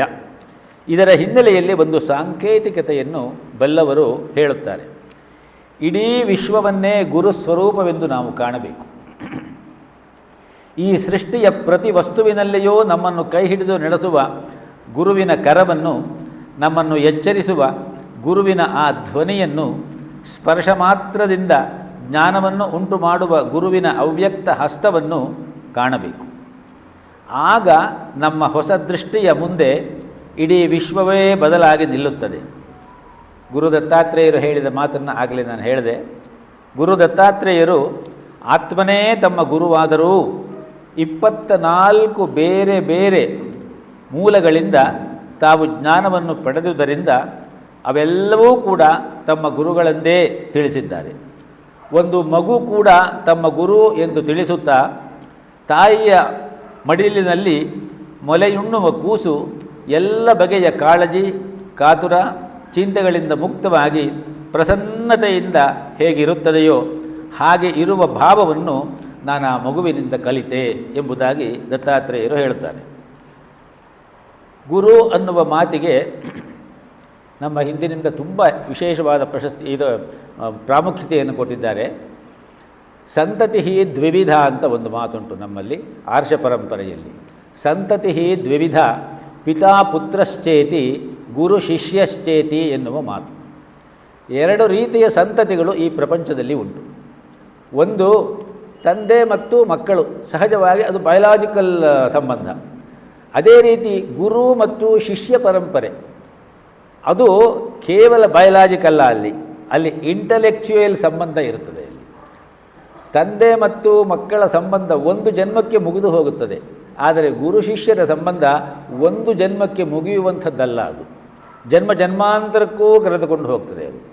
ಹಾಗಾಗಿ ಅದು ಬಯಲಾಜಿಕಲ್ ಫಾದರ್, ಇಂಟಲೆಕ್ಚುಯಲ್ ಫಾದರ್ ಅಂತ ಹೇಳಿ ಪಿತಾ ಪುತ್ರಶ್ಚೇತಿ, ಗುರು ಮತ್ತು ಶಿಷ್ಯಶ್ಚೇತಿ ಅನ್ನುವ ಮಾತುಂಟು. ಬಹಳ ವರ್ಷಗಳ ಕೆಳಗೆ ಒಂದು ವಿಚಾರ ನಡೀತು. ಶಂಕರ ಶಾಸ್ತ್ರಿಗಳು ಅಂತ ಒಬ್ಬ ಮಹನೀಯರು, ತುಂಬ ವಿದ್ಯಾವಂತರು. ಅವರಿಗೆ ಒಬ್ಬ ಮಗ, ಆ ಮಗನಿಗೆ ಸುಮಾರು 8-9 ವರ್ಷ ಆಗಿರ್ತದೆ. ಆ ಮಗನನ್ನು ಅವರು ಯಾವುದೋ ಒಂದು ಸಂದರ್ಭದಲ್ಲಿ ವಿದೇಶದ ಒಬ್ಬ ದೊಡ್ಡ ವಿದ್ಯಾವಂತರಿಗೆ ದತ್ತು ಕೊಡುವಂತಹ ಪ್ರಸಂಗ ಬರ್ತದೆ. ಆ ಸಂದರ್ಭದಲ್ಲಿ ಆ ಶಂಕರ ಶಾಸ್ತ್ರಿಗಳು ಹೇಳುವಂತಹ ಮಾತು, ಸ್ವಾಮಿ, ಈ ನನ್ನ ಮಗನಿಗೆ ನಾನು ಜನ್ಮ ಕೊಟ್ಟಿದ್ದೇನೆ, ನಾನು ಬಯಲಾಜಿಕಲ್ ಫಾದರ್ ಆಗಿ ಆತನನ್ನು ಇಲ್ಲಿಯವರೆಗೆ ಬೆಳೆಸಿದ್ದೇನೆ. ಆದರೆ ಇನ್ನು ಮುಂದೆ ಆತ ನಿಜವಾಗಿ ನಿಮ್ಮ ಮಗ. ಅವನು ಈ ಲೋಕಕ್ಕೆ ಯಾವ ರೀತಿಯಲ್ಲಿ ಪ್ರಯೋಜನಕ್ಕೆ ಬರಬೇಕು ಎನ್ನುವ ರೀತಿಯಲ್ಲಿ ಅವನನ್ನು ಬೆಳೆಸಬೇಕಾದ ಹೊಣೆ ನಿಮ್ಮ ಮೇಲಿದೆ. ಹಾಗಾಗಿ ಜನ್ಮ ಕೊಟ್ಟಂತಹ ಆ ಅಧಿಕಾರದಿಂದ ನನ್ನನ್ನು ತಾವು ಬಿಡುಗಡೆ ಮಾಡಿ, ನಾನು ಈ ಸಮಯದಲ್ಲಿ ಕೇಳಿಕೊಳ್ಳುತ್ತಿರುವುದು ಏನು ಅಂದರೆ, ಅವನು ಈ ಲೋಕಕ್ಕೆ ಒಳ್ಳೆಯ ಉಪಕಾರಿಯಾಗುವಂತಹ ರೀತಿಯಲ್ಲಿ ಅವನು ಬೆಳೆಯುವಂತೆ ಮಾಡಿ. ಆದ್ದರಿಂದ ನಾವು ಸಂಬಂಧಗಳನ್ನು ತಂದೆ ಮಗ ಅನ್ನುವ ಲೈಂಗಿಕವಾದ ಸಂಬಂಧವನ್ನೇ ಇಟ್ಟುಕೊಂಡು ನೋಡುವಂತಹ ಆ ಮಟ್ಟದಿಂದ ಬಹಳ ಮೇಲ್ಮಟ್ಟಕ್ಕೆ ಹೋಗುವಂತಹ ಒಂದು ಚಿಂತನೆ ನಮ್ಮ ಭಾರತೀಯ ಪರಂಪರೆಯಲ್ಲಿ ಮೊದಲಿನಿಂದಲೂ ಇತ್ತು. ಅವರು ಕರ್ಕೊಂಡು ಹೋಗ್ತಾರೆ, ಅವನು ದೊಡ್ಡ ಮನುಷ್ಯ ಆಗ್ತಾನೆ, ಅದೆಲ್ಲ ನಂತರದ ಘಟನೆಗಳು. ಈ ಮಾತು ಭಾರತೀಯ ಸಂಸ್ಕೃತಿಯ ಒಂದು ಪ್ರಧಾನ ಚಿಂತನೆಗೆ ಸಾಕ್ಷಿ. ಈ ಬಾಳನ್ನು ಕೇವಲ ದೇಹಕ್ಕೆ ಹೊಂದಿಸಿ ಮಾತನಾಡುವ ಕಲ್ಪನೆಯನ್ನು ಯಾವ ಭಾರತೀಯನೂ ಮಾಡಲಾರ. ಯಾವ ರೀತಿ ತಂದೆಯಾದವನು ಈ ದೇಹ ಭೂಮಿಯ ಮೇಲೆ ಬರಲು ಕಾರಣನಾಗುತ್ತಾನೋ ಹಾಗೆಯೇ ನಮ್ಮ ಬೌದ್ಧಿಕ ಆಧ್ಯಾತ್ಮಿಕ ಬೆಳವಣಿಗೆಗೆ ಕಾರಣರಾಗುವವರು ಅನೇಕರಿರುತ್ತಾರೆ. ನಾವು ನಮ್ಮ ಜೀವಿತ ಕಾಲದಲ್ಲಿ ಅನೇಕರಿಂದ ಉಪಕೃತರಾಗಿರುತ್ತೇವೆ. ಅವರ ಸಲಹೆಯಿಂದ, ಉಪದೇಶದಿಂದ, ಸಹಾಯದಿಂದ ಪ್ರತ್ಯಕ್ಷವಾಗಿ ಪರೋಕ್ಷವಾಗಿ ನಮ್ಮ ಬಾಳನ್ನು ನಾವು ರೂಪಿಸಿಕೊಂಡಿರುತ್ತೇವೆ. ಇಂತಹವರ ಉಪಕಾರದಿಂದಲೇ ನಮ್ಮ ಜೀವನಕ್ಕೆ ಒಂದು ಅರ್ಥವೂ ಕೂಡ ಸಿಕ್ಕಿರುತ್ತದೆ. ಮನೆಯೇ ಮೊದಲ ಪಾಠಶಾಲೆ, ತಾಯಿಯೇ ಮೊದಲ ಗುರು ಎಂಬ ಮಾತಿನಿಂದ ಹಿಡಿದು ಅಕ್ಷರ ಮಾತ್ರಂ ಕಲಿಸಿದಾತಂ ಗುರು ಎಂಬ ಮಾತಿನವರೆಗೆ ನಮ್ಮ ಕಲಿಕೆಗೆ ವಿಶಾಲವಾದ ಹರಹನ್ನು ನಾವು ಕೊಟ್ಟುಕೊಂಡು ಬಂದಿದ್ದೇವೆ. ಯಾರೇ ನಮ್ಮ ಜ್ಞಾನಕ್ಕೆ ಕಾರಣರಾಗಿರಲಿ ಅವರನ್ನು ವಿನಯದಿಂದ, ಕೃತಜ್ಞತೆಯಿಂದ, ಗೌರವದಿಂದ ನೆನಪಿಸಿಕೊಳ್ಳುವುದು ನಮ್ಮ ಸಂಸ್ಕೃತಿ. ಕೃತಜ್ಞತೆ ಎನ್ನುವಾಗ ಒಂದು ಮಾತನ್ನು ನಾವು ಜ್ಞಾಪಕಕ್ಕೆ ತಂದುಕೊಳ್ಬೇಕು. ಗುರುಪೂಜೆಯಾಗಲಿ ಅಥವಾ ಇನ್ಯಾವುದೇ ಇಂತಹ ಕೆಲಸಗಳನ್ನಾಗಲಿ ಯಾಕೆ ಮಾಡ್ತೀವಿ ನಾವು? ಕೃತಜ್ಞತಾ ಸಮರ್ಪಣೆ ಅಂತ ಒಂದು ಮಾತುಂಟಲ್ವೇ ನಮ್ಮಲ್ಲಿ. ಕೃತಜ್ಞನಾದವನಿಗೆ ಯಾವ ಭಯವೂ ಇಲ್ಲ. ಆ ಕೃತಜ್ಞತೆಗೆ ಹೊರತಾದ ಇನ್ನೊಂದು ಪದವಿದೆ, ಕೃತಜ್ಞತೆ. ಕುತೋ ಭಯಂ ಅಂತ ಕೇಳ್ತಾರೆ. ಕೃತಜ್ಞನಾದವನಿಗೆ ಏನು ಭಯ ಉಂಟು? ಯಾವ ಭಯವೂ ಇಲ್ಲ. ಅದೇ ರೀತಿ ಕೃತಜ್ಞಸ್ಯ ಕುತೋ ಶಿವಂ, ಕೃತಜ್ಞನಾದವನಿಗೆ ಮಂಗಳದ ಭಾವ ಎಲ್ಲಿಂದ ಬರ್ತದೆ? ಆದ್ದರಿಂದ ಒನ್ ಶುಡ್ ಬಿ ಗ್ರೇಟ್ಫುಲ್. ಆ ಅನ್ಗ್ರೇಟ್ಫುಲ್ ಅಂತ ಹೇಳೋದಿದೆಯಲ್ಲ, ಅದು ಮಹಾಪಾಪ. ಇಷ್ಟು ಮಾಡಿದ್ರೆ ಅಷ್ಟು ಜ್ಞಾಪಿಸಿಕೊಳ್ಳಿ. ಡಿ ವಿ ಜಿಯವರು ಹೇಳ್ತಾ ಇದ್ದರು, ನಮಗೆ ಪಂಚಕಜ್ಜಾಯವನ್ನು ಕೊಟ್ಟವರಿಗೆ ನಾವು ಪಾಕಂ ಪಪ್ಪನ್ನಾದರೂ ಕೊಡಬೇಕು ಅನ್ನುವ ಮನೋಭಾವ ನಮ್ಮ ಅಂತರಂಗದಲ್ಲಿ ಇರಬೇಕು. ಪಾಕಂ ಪಪ್ಪು ಈ ನಡುವೆ ಅದನ್ನು ಕಾಣೋದು, ಅದರ ಟಾಫಿಯಿಂದ ಬರುತ್ತೆ, ಅದೇ ಬಹುಶಃ ಅದರ ಅಪಸವ್ಯ ಇರಬೇಕಿದು, ಅದರ ಹಿಂದೆಲ್ಲ ಇತ್ತು ಅದು. ಆ ರೀತಿಯಲ್ಲಿ ಕೃತಜ್ಞತೆ ಬಹಳ ವಿಶೇಷವಾದಂತಹ ಒಂದು ಗುಣ. ನಾವು ಗುರುಪೂಜೆ ಮಾಡುವುದು, ಗುರುವಿನ ಆ ಒಂದು ಮಹತ್ತನ್ನು ನೆನಪಿಸಿಕೊಳ್ಳುವುದು, ಅದರ ಹಿನ್ನೆಲೆಯಲ್ಲಿ ಇರುವಂತಹ ಭಾವ ಅಂತ ಹೇಳಿದ್ರೆ ಕೃತಜ್ಞತಾ ಸಮರ್ಪಣೆ. ಹೀಗೆ ಗೌರವದಿಂದ ನೆನಪಿಸಿಕೊಳ್ಳುವುದು ನಮ್ಮ ಸಂಸ್ಕೃತಿ. ಇಂದಿನ ಸಮಾಜದಲ್ಲಿ ಬದುಕು ನೆಮ್ಮದಿಯಿಂದ ಸಾಗಲು ನಮ್ಮ ವಿದ್ಯೆ ಎಷ್ಟು ನಮಗೆ ಬೆಂಬಲವಾಗಿ ನಿಂತಿದೆ ಎಂಬುದನ್ನು ಒಂದು ಕ್ಷಣ ನಾವು ನೆನೆದರೂ ಸಾಕು. ಈ ವಿಶಾಲ ಜನಸಾಗರದಲ್ಲಿ ನಮ್ಮನ್ನು ಕೈ ಎತ್ತಿ ಹಿಡಿದವರ ಬಗ್ಗೆ ನಮ್ಮ ಹೃದಯ ವಿನಯದಿಂದ ಮೃದುವಾಗಿ ತಲೆಯನ್ನು ಬಾಗಿಸುವಂತೆ ಮಾಡುತ್ತದೆ. ಅಧ್ಯಾತ್ಮ ಕ್ಷೇತ್ರದಲ್ಲಂತೂ ಗುರುವಿಗೆ ಬಹಳ ಮಹತ್ವವಿದೆ. ಗುರುವಿನ ಒಂದು ಸಂಕೇತವೇ ಸಾಕು ಆತ್ಮಸಾಕ್ಷಾತ್ಕಾರದ ಹಾದಿಯಲ್ಲಿ ಕರೆದೊಯ್ಯಲು. ಅನೇಕ ದಿನಗಳ ಚಿಂತೆಯಿಂದ ದಾರಿ ಕಾಣದೆ ಕಂಗೆಟ್ಟಿರುವಾಗ ಗುರುವಿನ ಒಂದೇ ಒಂದು ಮಾತು ನಮ್ಮ ಬದುಕನ್ನೇ ಬದಲಾಯಿಸುತ್ತದೆ, ನಮಗೆ ಮರುಹುಟ್ಟನ್ನು ನೀಡುತ್ತದೆ. ಇದಿಷ್ಟು ಸ್ಥೂಲವಾಗಿ ವ್ಯಾಸ ಮತ್ತು ಗುರು ಅನ್ನುವಂತಹ ಚಿಂತನೆಗೆ ನಮಗೆ ಮೂಲಾಧಾರವಾಗಿ ಇಟ್ಟುಕೊಳ್ಳಬಹುದು. ಈಗ ಗುರುವಿನ ಮಹತ್ವ ಏನು ಅಂತ ಹೇಳುವಾಗ ನಾವು ಸಣ್ಣ ಪುಟ್ಟ ಒಂದು ಅಲ್ಲಿ ಇಲ್ಲಿ ವಿಚಾರಗಳನ್ನು ನೋಡಬಹುದು. ಈಗ ರಾಮ, ಕೃಷ್ಣ ಇವರೆಲ್ಲ ಅವತಾರಿ ಪುರುಷರು. ಅದೇ ರೀತಿ ಛತ್ರಪತಿ ಶಿವಾಜಿ ಇವರೆಲ್ಲ ಎಲ್ಲ ವೀರಾದಿ ವೀರರು. ಆದರೆ ರಾಮನಿಗೂ ಕೂಡ ಗುರು ಇದ್ದ. ರಾಮನಿಗೆ ವಸಿಷ್ಠರು ಮತ್ತು ವಿಶ್ವಾಮಿತ್ರರು ಸಮಸ್ತವಾದಂತಹ ಶಸ್ತ್ರವಿದ್ಯೆಯನ್ನು, ಎಲ್ಲ ಆಧ್ಯಾತ್ಮ ವಿದ್ಯೆಯನ್ನು ಧಾರೆ ಎರೆದಿದ್ದಾರೆ. ಅದೇ ರೀತಿ ಕೃಷ್ಣಸ್ತು ಭಗವಾನ್ ಸ್ವಯಂ ಎನ್ನುವ ಮಾತುಂಟು. ಪೂರ್ಣಾವತಾರಿಯಾದ ಕೃಷ್ಣ ಸಾಂದೀಪನ ಗುರುಗಳಿಂದ ಕೃತಕೃತ್ಯನಾದ.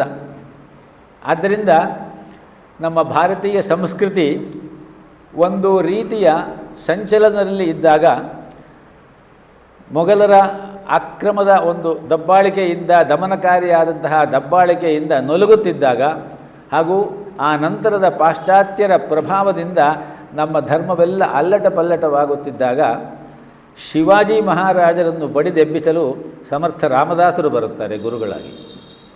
ಅದೇ ರೀತಿ ಶೃಂಗೇರಿಯ ಮಹಾನುಭಾವರಾದಂತಹ ವಿದ್ಯಾರಣ್ಯರು ಹಕ್ಕಬುಕ್ಕರನ್ನು ಪ್ರೇರೇಪಿಸುವುದಕ್ಕೋಸ್ಕರ ಏನು ಹೇಳ್ತಾರೆ?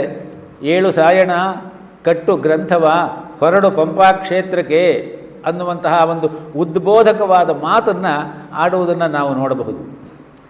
ನಾವು ಗೀತೆಯನ್ನು ಅಧ್ಯಯನ ಮಾಡ್ತಾ ಇದ್ದೀವಿ. ಗೀತೆಯಲ್ಲಿ ಕೃಷ್ಣ ಹೇಳುವ ಆ ಒಂದೇ ಒಂದು ಮಾತು, ಕುತಸ್ತ್ವಾ ಕಶ್ಮಲಮಿದಂ ವಿಷಮೇ ಸಮುಪಸ್ಥಿತೆ ಅನಾರ್ಯಜುಷ್ಟಮ ಅಸ್ವರ್ಗ್ಯಂ ಅಲ್ವಾ ಅಕೀರ್ತಿಕರಮರ್ಜುನ ಕ್ಲೈಬ್ಯಂ ಆಸ್ಮಗಮಃ ಪಾರ್ಥ ನೈತತ್ವಯ್ಯುಪಪದ್ಯತೆ ತ್ಯಕ್ತ್ವ ಉತ್ತಿಷ್ಠ ಪರಂತಪ. ಹೀಗೆ ಒಂದೊಂದು ಮಾತು ಗುರುವಿನ ಬಾಯಿಂದ ಬಂದಾಗ ಆ ಬಾಯಿಯಲ್ಲಿ ಬರುವಂತಹ ಆ ಫೋರ್ಸ್ ಇದೆಯಲ್ಲ, ಅದು ಎಷ್ಟೋ ಒಳ್ಳೆಯ ಕೆಲಸಗಳನ್ನು ಮಾಡಲಿಕ್ಕೆ ಪ್ರೇರೇಪಣೆಯಾಗ್ತದೆ. ಆ ರೀತಿಯಲ್ಲಿ ಗುರುವಿನ ಮಹತ್ವ ಬಹಳ ವಿಶೇಷವಾದದ್ದು.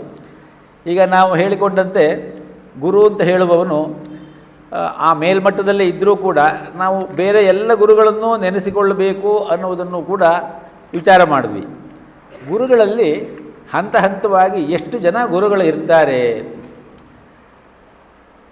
ಶಿಕ್ಷಕ ಅನ್ನುವವನು ಮೊದಲನೆಯ ಹಂತ, ಅದಕ್ಕಿಂತ ಕೆಳ ಹಂತದಲ್ಲಿ ಇರಬಹುದು. ಐಗಳ ಮಠದಲ್ಲಿ ಅಯ್ಯನವರು ಅಂತ ಇರ್ತಾ ಇದ್ರು ನೋಡಿ, ಆ ಮಠದ ನನ್ನಿಂದ ಶುರು ಮಾಡಬೇಕು ಅದನ್ನು. ಸೊ ಐಗಳ ಮಠದಿಂದ ಅಯ್ಯನವರಿಂದ ಹಿಡಿದು ಶಿಕ್ಷಕ ಅನ್ನುವವನು.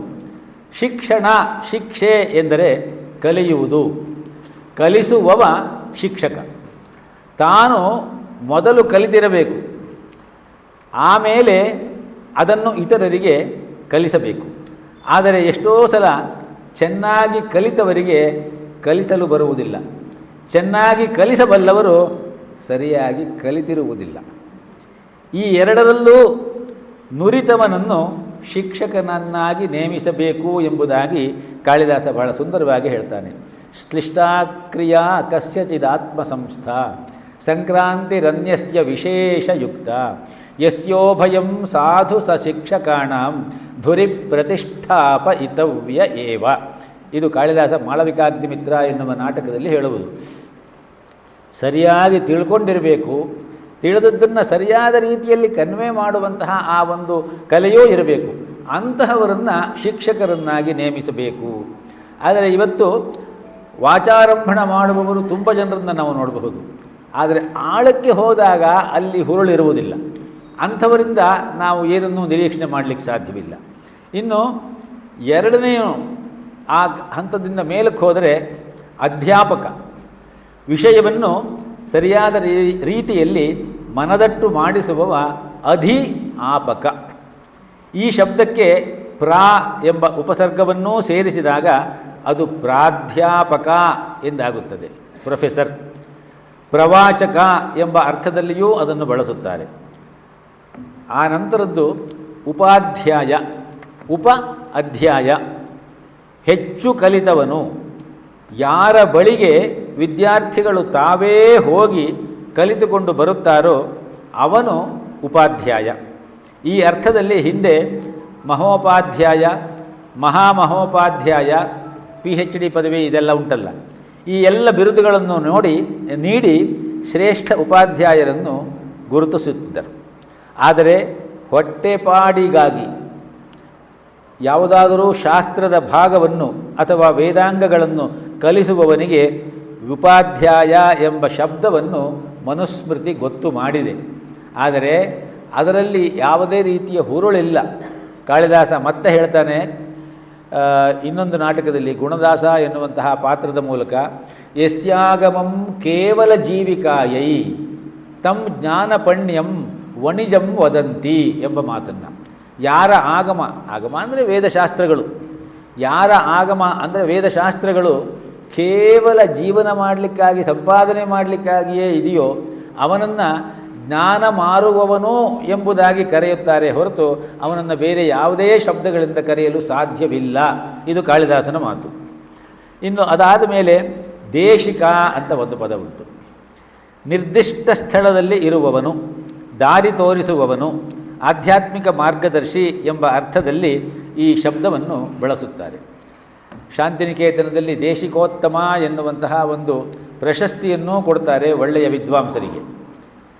ಅದು ರವೀಂದ್ರನಾಥ್ ಟ್ಯಾಗೋರರು ಆ ಕಾಲದಲ್ಲಿ ಶುರು ಮಾಡಿದ್ದು. ಅದರ ನಂತರದ ಹಂತ ಯಾವುದು ಅಂತ ಕೇಳಿದ್ರೆ ಆಚಾರ್ಯ. ತಾನು ಮೊದಲು ಕಲಿತಿರಬೇಕು, ಆಚರಣೆಯಲ್ಲಿ ಇಟ್ಟುಕೊಂಡಿರಬೇಕು, ಮತ್ತೆ ಉಪದೇಶಿಸುವವನಾಗಬೇಕು. ಶಾಸ್ತ್ರಾರ್ಥ ಗ್ರಂಥಗಳನ್ನು ತಾನು ತಿಳಿದುಕೊಂಡು ಸ್ವತಃ ಆಚರಿಸುತ್ತಿದ್ದು ಇತರರನ್ನು ಆಚಾರದಲ್ಲಿ ಇರಗೊಳಿಸುವವ ಎಂಬುದಾಗಿ ಆಚಾರ್ಯನ ಲಕ್ಷಣವನ್ನು ದೇವಿ ಭಾಗವತ ಹೇಳುತ್ತೆ. ಆಚಿನೋತಿ ಚ ಶಾಸ್ತ್ರಾರ್ಥಾನ್ ಆಚಾರೇ ಸ್ಥಾಪಯತ್ಯಪಿ ಸ್ವಯಂ ಆಚರತೆ ಯಸ್ತು ಸಹ ಆಚಾರ್ಯ ಪರಿಕೀರ್ತಿತಃ ಎಂಬುದಾಗಿ. ಹೀಗೆ ಹಂತ ಹಂತವಾಗಿ ಹೋಗ್ತದೆ ಈ ಗುರುವಿನ ಸ್ಥಾನ ನಿರ್ದೇಶನ. ಇನ್ನು ಆಚಾರ್ಯರೆಂದರೆ ಶಂಕರಾಚಾರ್ಯರು ಈ ಆಚಾರ್ಯ ಎನ್ನುವ ಪದಕ್ಕೆ ಬಹಳ ವಿಶೇಷವಾದಂತಹ ಒಂದು ಅರ್ಥವ್ಯಾಪ್ತಿಯನ್ನು ಕೊಟ್ಟಿದ್ದಾರೆ. ಆಚಾರ್ಯನೆಂದರೆ ಬೇಕಾದುದನ್ನು ಊಹಿಸಿಕೊಳ್ಳುವುದು, ಬೇಡವಾದುದನ್ನು ನಿರಾಕರಿಸುವುದು, ವಿಷಯವನ್ನು ತಿಳಿದುಕೊಳ್ಳುವುದು, ನೆನಪಿಟ್ಟುಕೊಳ್ಳುವುದು, ಶಮ ಅಂತರಿಂದ್ರಿಯ ನಿಗ್ರಹ, ದಮ ಬಾಹ್ಯೇಂದ್ರಿಯ ನಿಗ್ರಹ, ದಯೆ ಅನುಗ್ರಹ ಮುಂತಾದವುಗಳಿಂದ ಕೂಡಿದವನು, ಪರಂಪರೆಯಿಂದ ಬಂದಂತಹ ಶಾಸ್ತ್ರಜ್ಞಾನವನ್ನು ಗುರುವಿನಿಂದ ಸರಿಯಾದ ರೀತಿಯಲ್ಲಿ ಪಡೆದವನು, ತಾನು ಈಗಾಗಲೇ ಅನುಭವಿಸಿದ ಹಾಗೂ ಕಂಡರಿಯದ ಭೋಗಗಳಲ್ಲಿ ಆಸಕ್ತಿ ಇಲ್ಲದವನು, ಕರ್ಮದ ಎಲ್ಲ ಸಾಧನಗಳನ್ನೂ ಬಿಟ್ಟವನು, ಬ್ರಹ್ಮವನ್ನು ಅರಿತುಕೊಂಡು ಬ್ರಹ್ಮತತ್ವದಲ್ಲಿ ನೆಲೆ ನಿಂತವನು, ಲೋಕಾಚಾರದ ಎಲ್ಲೆಯನ್ನು ಮೀರಿದವನೂ ಅಲ್ಲ, ಮೀರದವ, ಡಂಭಾಚಾರ, ದರ್ಪ, ಮೋಸ, ಠಕ್ಕು, ಮಾಯೆ, ಹೊಟ್ಟೆಕಿಚ್ಚು, ಸುಳ್ಳು. ಗುರುವಿನ ಹತ್ತಿರ ಹೋದರೆ ಇದೆಲ್ಲ ಹಾರಿ ಹೋಗಿಬಿಡ್ತದೆ ನಮ್ಮದು. ಯಾಕೆಂದರೆ ಇದು ಯಾವುದೂ ಇರೋದಿಲ್ಲ ಅಲ್ಲಿಗೆ ಹೋದಾಗ. ನಾನು ನನ್ನದೆಂಬ ಅಭಿಮಾನ, ಒಣ ಅಭಿಮಾನ ಮೊದಲಾದ ದೋಷಗಳಿಲ್ಲದವನು, ಇತರರಿಗೆ ತಿಳಿಸಬೇಕೆಂಬ ಒಂದೇ ಉದ್ದೇಶದಿಂದ ವಿದ್ಯೆಯನ್ನು ವಿನಿಯೋಗ ಮಾಡ ಬಯಸುವವ ಅವನನ್ನು ಆಚಾರ್ಯ. ಆಚಾರ್ಯಸ್ತು ಊಹಾಪೋಹ ಗ್ರಹಣ ಧಾರಣ ಶಮ ದಮ ದಯಾ ಅನುಗ್ರಹ ಸಂಪನ್ನ ಲಬ್ಧ ಆಗಮ ದೃಷ್ಟ ಅದೃಷ್ಟಭೋಗೇಷು ಅನಾಸಕ್ತ ತ್ಯಕ್ತ ಕರ್ಮಸಾಧನ ಬ್ರಹ್ಮವಿತ್ ಬ್ರಹ್ಮಣಿ ಸ್ಥಿತ. ಬ್ರಹ್ಮವನ್ನು ತಿಳಿದುಕೊಂಡವನು, ಬ್ರಹ್ಮನಲ್ಲಿಯೇ ನೆಲೆ ನಿಂತವನು. ಅಭಿನ್ನ ವೃತ್ತೋ ದಂಭ ದರ್ಪ ಕುಹಕ ಶಾಠ್ಯ ಮಾಯಾ ಮಾತ್ಸರ್ಯ ಅನೃತ ಅಹಂಕಾರ ಮಮತ್ವಾದಿ ದೋಷ ವಿವರ್ಜಿತ ಕೇವಲ ಪರಾನುಗ್ರಹ ಪ್ರಯೋಜನ ವಿದ್ಯೋಪಯೋಗಾರ್ಥಿ ಸಹ ಆಚಾರ್ಯ ಎಂಬುದಾಗಿ ಹೇಳ್ತಾರೆ. ಆದ್ದರಿಂದ ದೊಡ್ಡ ದೊಡ್ಡ ಗುರುಗಳನ್ನು ನಾವು ಸಂಬೋಧನೆ ಮಾಡುವಾಗ ಆಚಾರ್ಯವಾಳ್ ಎನ್ನುತ್ತೇವೆ. ಅದು ಅಷ್ಟು ಗೌರವಯುತವಾದಂತಹ ಪದ. ಇನ್ನು ಗುರು ಎನ್ನುವ ಪದ ಕೊನೆಯದು. ಗುರು ಅಂತ ಹೇಳಿದ್ರೆ ಪದ ಶಬ್ದಾರ್ಥ ದೊಡ್ಡವನು, ಹಿರಿಯ, ಶ್ರೇಷ್ಠ, ತಂದೆ, ತಾಯಿ, ಅಣ್ಣ, ಈ ಎಲ್ಲ ಸಂಬಂಧಗಳನ್ನು ಕೂಡ ಈ ಪದದಿಂದ ನಾವು ಕರಿತೇವೆ, ಉಪಯೋಗಿಸ್ತೇವೆ. ಈ ಎಲ್ಲ ಅರ್ಥವನ್ನು ಇಟ್ಟು ಆ ಸಂಬಂಧಗಳನ್ನು ನಾವು ಸಂಬೋಧನೆ ಮಾಡುವುದಕ್ಕಾಗಿ ಗುರುವನ್ನು ಉಪಯೋಗಿಸಿಕೊಂಡಂತೆಯೇ ಇನ್ನೂ ಒಂದು ಅರ್ಥವನ್ನು ಇಟ್ಟು ನಾವು ಗುರುವನ್ನು, ಆ ಗುರು ಶಬ್ದವನ್ನು ಉಪಯೋಗಿಸ್ತೇವೆ. ಏನು ಗುರು, ಅದು ಎಷ್ಟು ಯಾವ ಮಟ್ಟಕ್ಕೆ ಬಂದಿದೆ ಅನ್ನೋದನ್ನು ತೋರಿಸುತ್ತೆ ಅಷ್ಟೇ. ಆದ್ದರಿಂದ ಗುರು ಅನ್ನುವುದು ಬಹಳ ವಿಶೇಷವಾದಂತಹ ಪದ. ಮನುಸ್ಮೃತಿ ಹೇಳುತ್ತೆ, ಉಪನಯನ, ನಿಷೇಕ ಮತ್ತು ಸಂಸ್ಕಾರ ಕಾರ್ಯಕ್ರಮಗಳನ್ನು ಸರಿಯಾದ ರೀತಿಯಲ್ಲಿ ನಿರ್ವಹಣೆ ಮಾಡಿ ತಂದೆ ತಾಯಿಗಳು ಇಲ್ಲದೆ ಹೋದಾಗ ಆ ಹುಡುಗನನ್ನು ಸರಿಯಾದ ರೀತಿಯಲ್ಲಿ ಪಾಲಿಸಿ ಪೋಷಿಸಿ ವಿದ್ಯೆಯನ್ನು ಕೊಡುವವನು ನಿಜವಾದ ಗುರು ಎಂಬ ಮಾತನ್ನು ಹೇಳ್ತಾರೆ.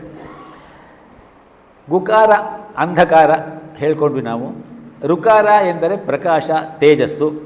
ಅಜ್ಞಾನದ ಕುರುಡುಗತ್ತಲನ್ನು ತಿಳಿವಿನ ತೇಜಸ್ಸಿನಿಂದ ಪರಿಹರಿಸುವವನೇ ಗುರು ಎಂದು ಗುರುಗೀತೆ ತಿಳಿಸುತ್ತದೆ.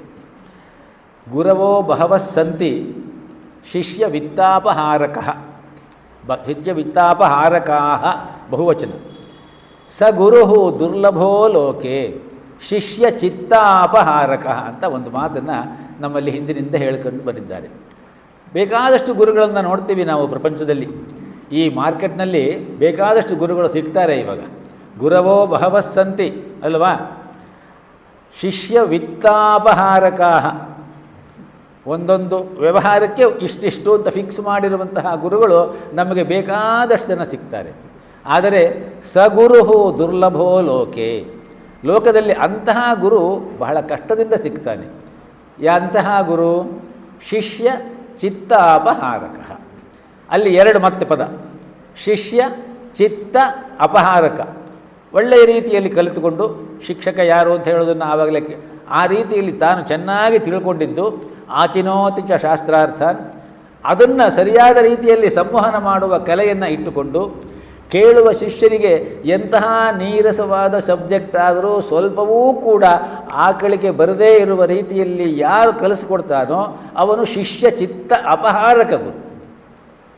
ಇನ್ನು ಕೊನೆ ಅರ್ಥ ಶಿಷ್ಯ ಚಿತ್ ತಾಪಹಾರಕ. ಅವನು ನಿಜವಾದ ಗುರು. ಶಿಷ್ಯನ ಅಂತರಂಗದಲ್ಲಿ ಎಷ್ಟೋ ತಾಪಗಳಿವೆ. ಆ ತಾಪಗಳನ್ನು ಏನು ಅಂತ ಕೇಳದೇ ತನ್ನ ಆ ಒಂದು ಮಾತಿನಿಂದ ತನ್ನ ಅಧ್ಯಯನದ ಆ ಸಂದರ್ಭದಲ್ಲಿ ಸಾಂದರ್ಭಿಕವಾಗಿ ವಿಚಾರಗಳನ್ನು ಹೇಳ್ತಾ ಇದು ಇವಾಗ ನಿರಾಳ ಆಯಿತು ಅನ್ನುವಂತಹ ರೀತಿಯಲ್ಲಿ ಶಿಷ್ಯನ ಅಂತರಂಗದ ಆಳದ ದುಃಖ ಪರಿತಾಪಗಳನ್ನು ನಾಶ ಮಾಡುವವನು ಸಿಗ್ತಾನಲ್ಲ, ಅಂಥವನು ಬಹಳ ಅಪರೂಪ.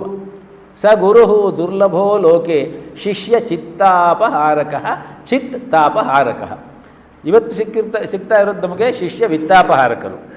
ಆದ್ದರಿಂದ ಗುರುವಾದವನು ಏನು ಮಾಡಬೇಕು?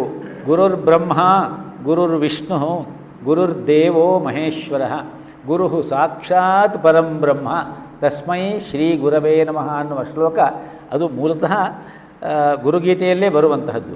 ಗುರು ಬ್ರಹ್ಮ, ಗುರು ವಿಷ್ಣು, ಗುರು ಸಾಕ್ಷಾತ್ ಮಹೇಶ್ವರ, ಈ ಮೂರನ್ನೂ ಬೀರಿದ ಸಾಕ್ಷಾತ್ ಪರಬ್ರಹ್ಮ ಪರಾತ್ಪರ.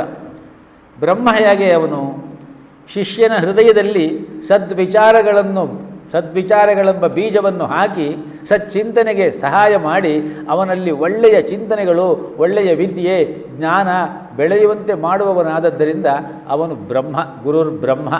ಗುರುರ್ ವಿಷ್ಣು. ಹಾಗೆ ಬೆಳೆದದ್ದು ಸುತ್ತಮುತ್ತ ಕಳೆ ಬಂದು ಅದು ಹಾಳಾಗಿ ಹೋಗದೇ ಇರುವ ರೀತಿಯಲ್ಲಿ ಸ್ಥಿತಿಕಾರಕನಾದ ವಿಷ್ಣು ಅದನ್ನು ಸಂಪೂರ್ಣವಾಗಿ ಪರಿಪೋಷಣೆ ಮಾಡ್ತಾನೆ. ಆದ್ದರಿಂದ ಅವನು ಗುರುರ್ ಗುರುತಮೋ ಲೋಕೆ. ವಿಷ್ಣು ಸಹಸ್ರನಾಮದಲ್ಲಿ ಹೇಳ್ತೀವಲ್ವಾ, ಗುರುರ್ ಗುರುತಮೋ ಲೋಕೆ ಅಲ್ವಾ. ಆದ್ದರಿಂದ ಗುರುಹು ಅವನು, ಗುರುತಮನೂ ಅವನು. ವಿರಿಂಚ್ಯಾದೀನಾಮಪಿ ಬ್ರಹ್ಮವಿದ್ಯಾ ಪ್ರಾಪ್ತಕರ್ತ ಸಹ ಗುರುಹು. ನಾರಾಯಣಂ ಪದ್ಮಭವಂ ವಸಿಷ್ಠಂ ಶಕ್ತಿಂಚ ತತ್ಪುತ್ರ ಪರಾಶರಂಚ. ವ್ಯಾಸಂ ಶುಕಂ ಗೌಡಪದಂ ಮಹಾಂತಂ ಗೋವಿಂದ ಯೋಗೀಂದ್ರ ಮಥಾಸ್ಯ ಶಿಷ್ಯಾನ್ ಶ್ರೀಶಂಕರಾಚಾರ್ಯ ಮಥಾಸ್ಯ ಪದ್ಮಪಾದಂಚ ಹಸ್ತಾಮಲಕಂಚ ಶಿಷ್ಯಂ ತಂ ತೋಟಕಂ. ತ್ರೋಟಕ ಅನ್ನುವ ಪದವೂ ಇದೆ. ತಂತೋಟಕಂ ವಾರ್ತಿಕಕಾರ ಮನ್ಯಾನ್. ವಾರ್ತಿಕಕಾರ ಅಂತ ಹೇಳಿದ್ರೆ ಸುರೇಶ್ವರಾಚಾರ್ಯ. ಹೀಗೆ 4 ಜನ. ಅಲ್ಲಿಂದ ಪರಂಪರೆ, ಆ ನಂತರದಲ್ಲಿ ರಾಮಾನುಜರು, ಮಧ್ವಾಚಾರ್ಯರು ಮತ್ತು ಬೇಕಾದಷ್ಟು ಜನ ಆಚಾರ್ಯ ಪರಂಪರೆ ಇದೆ.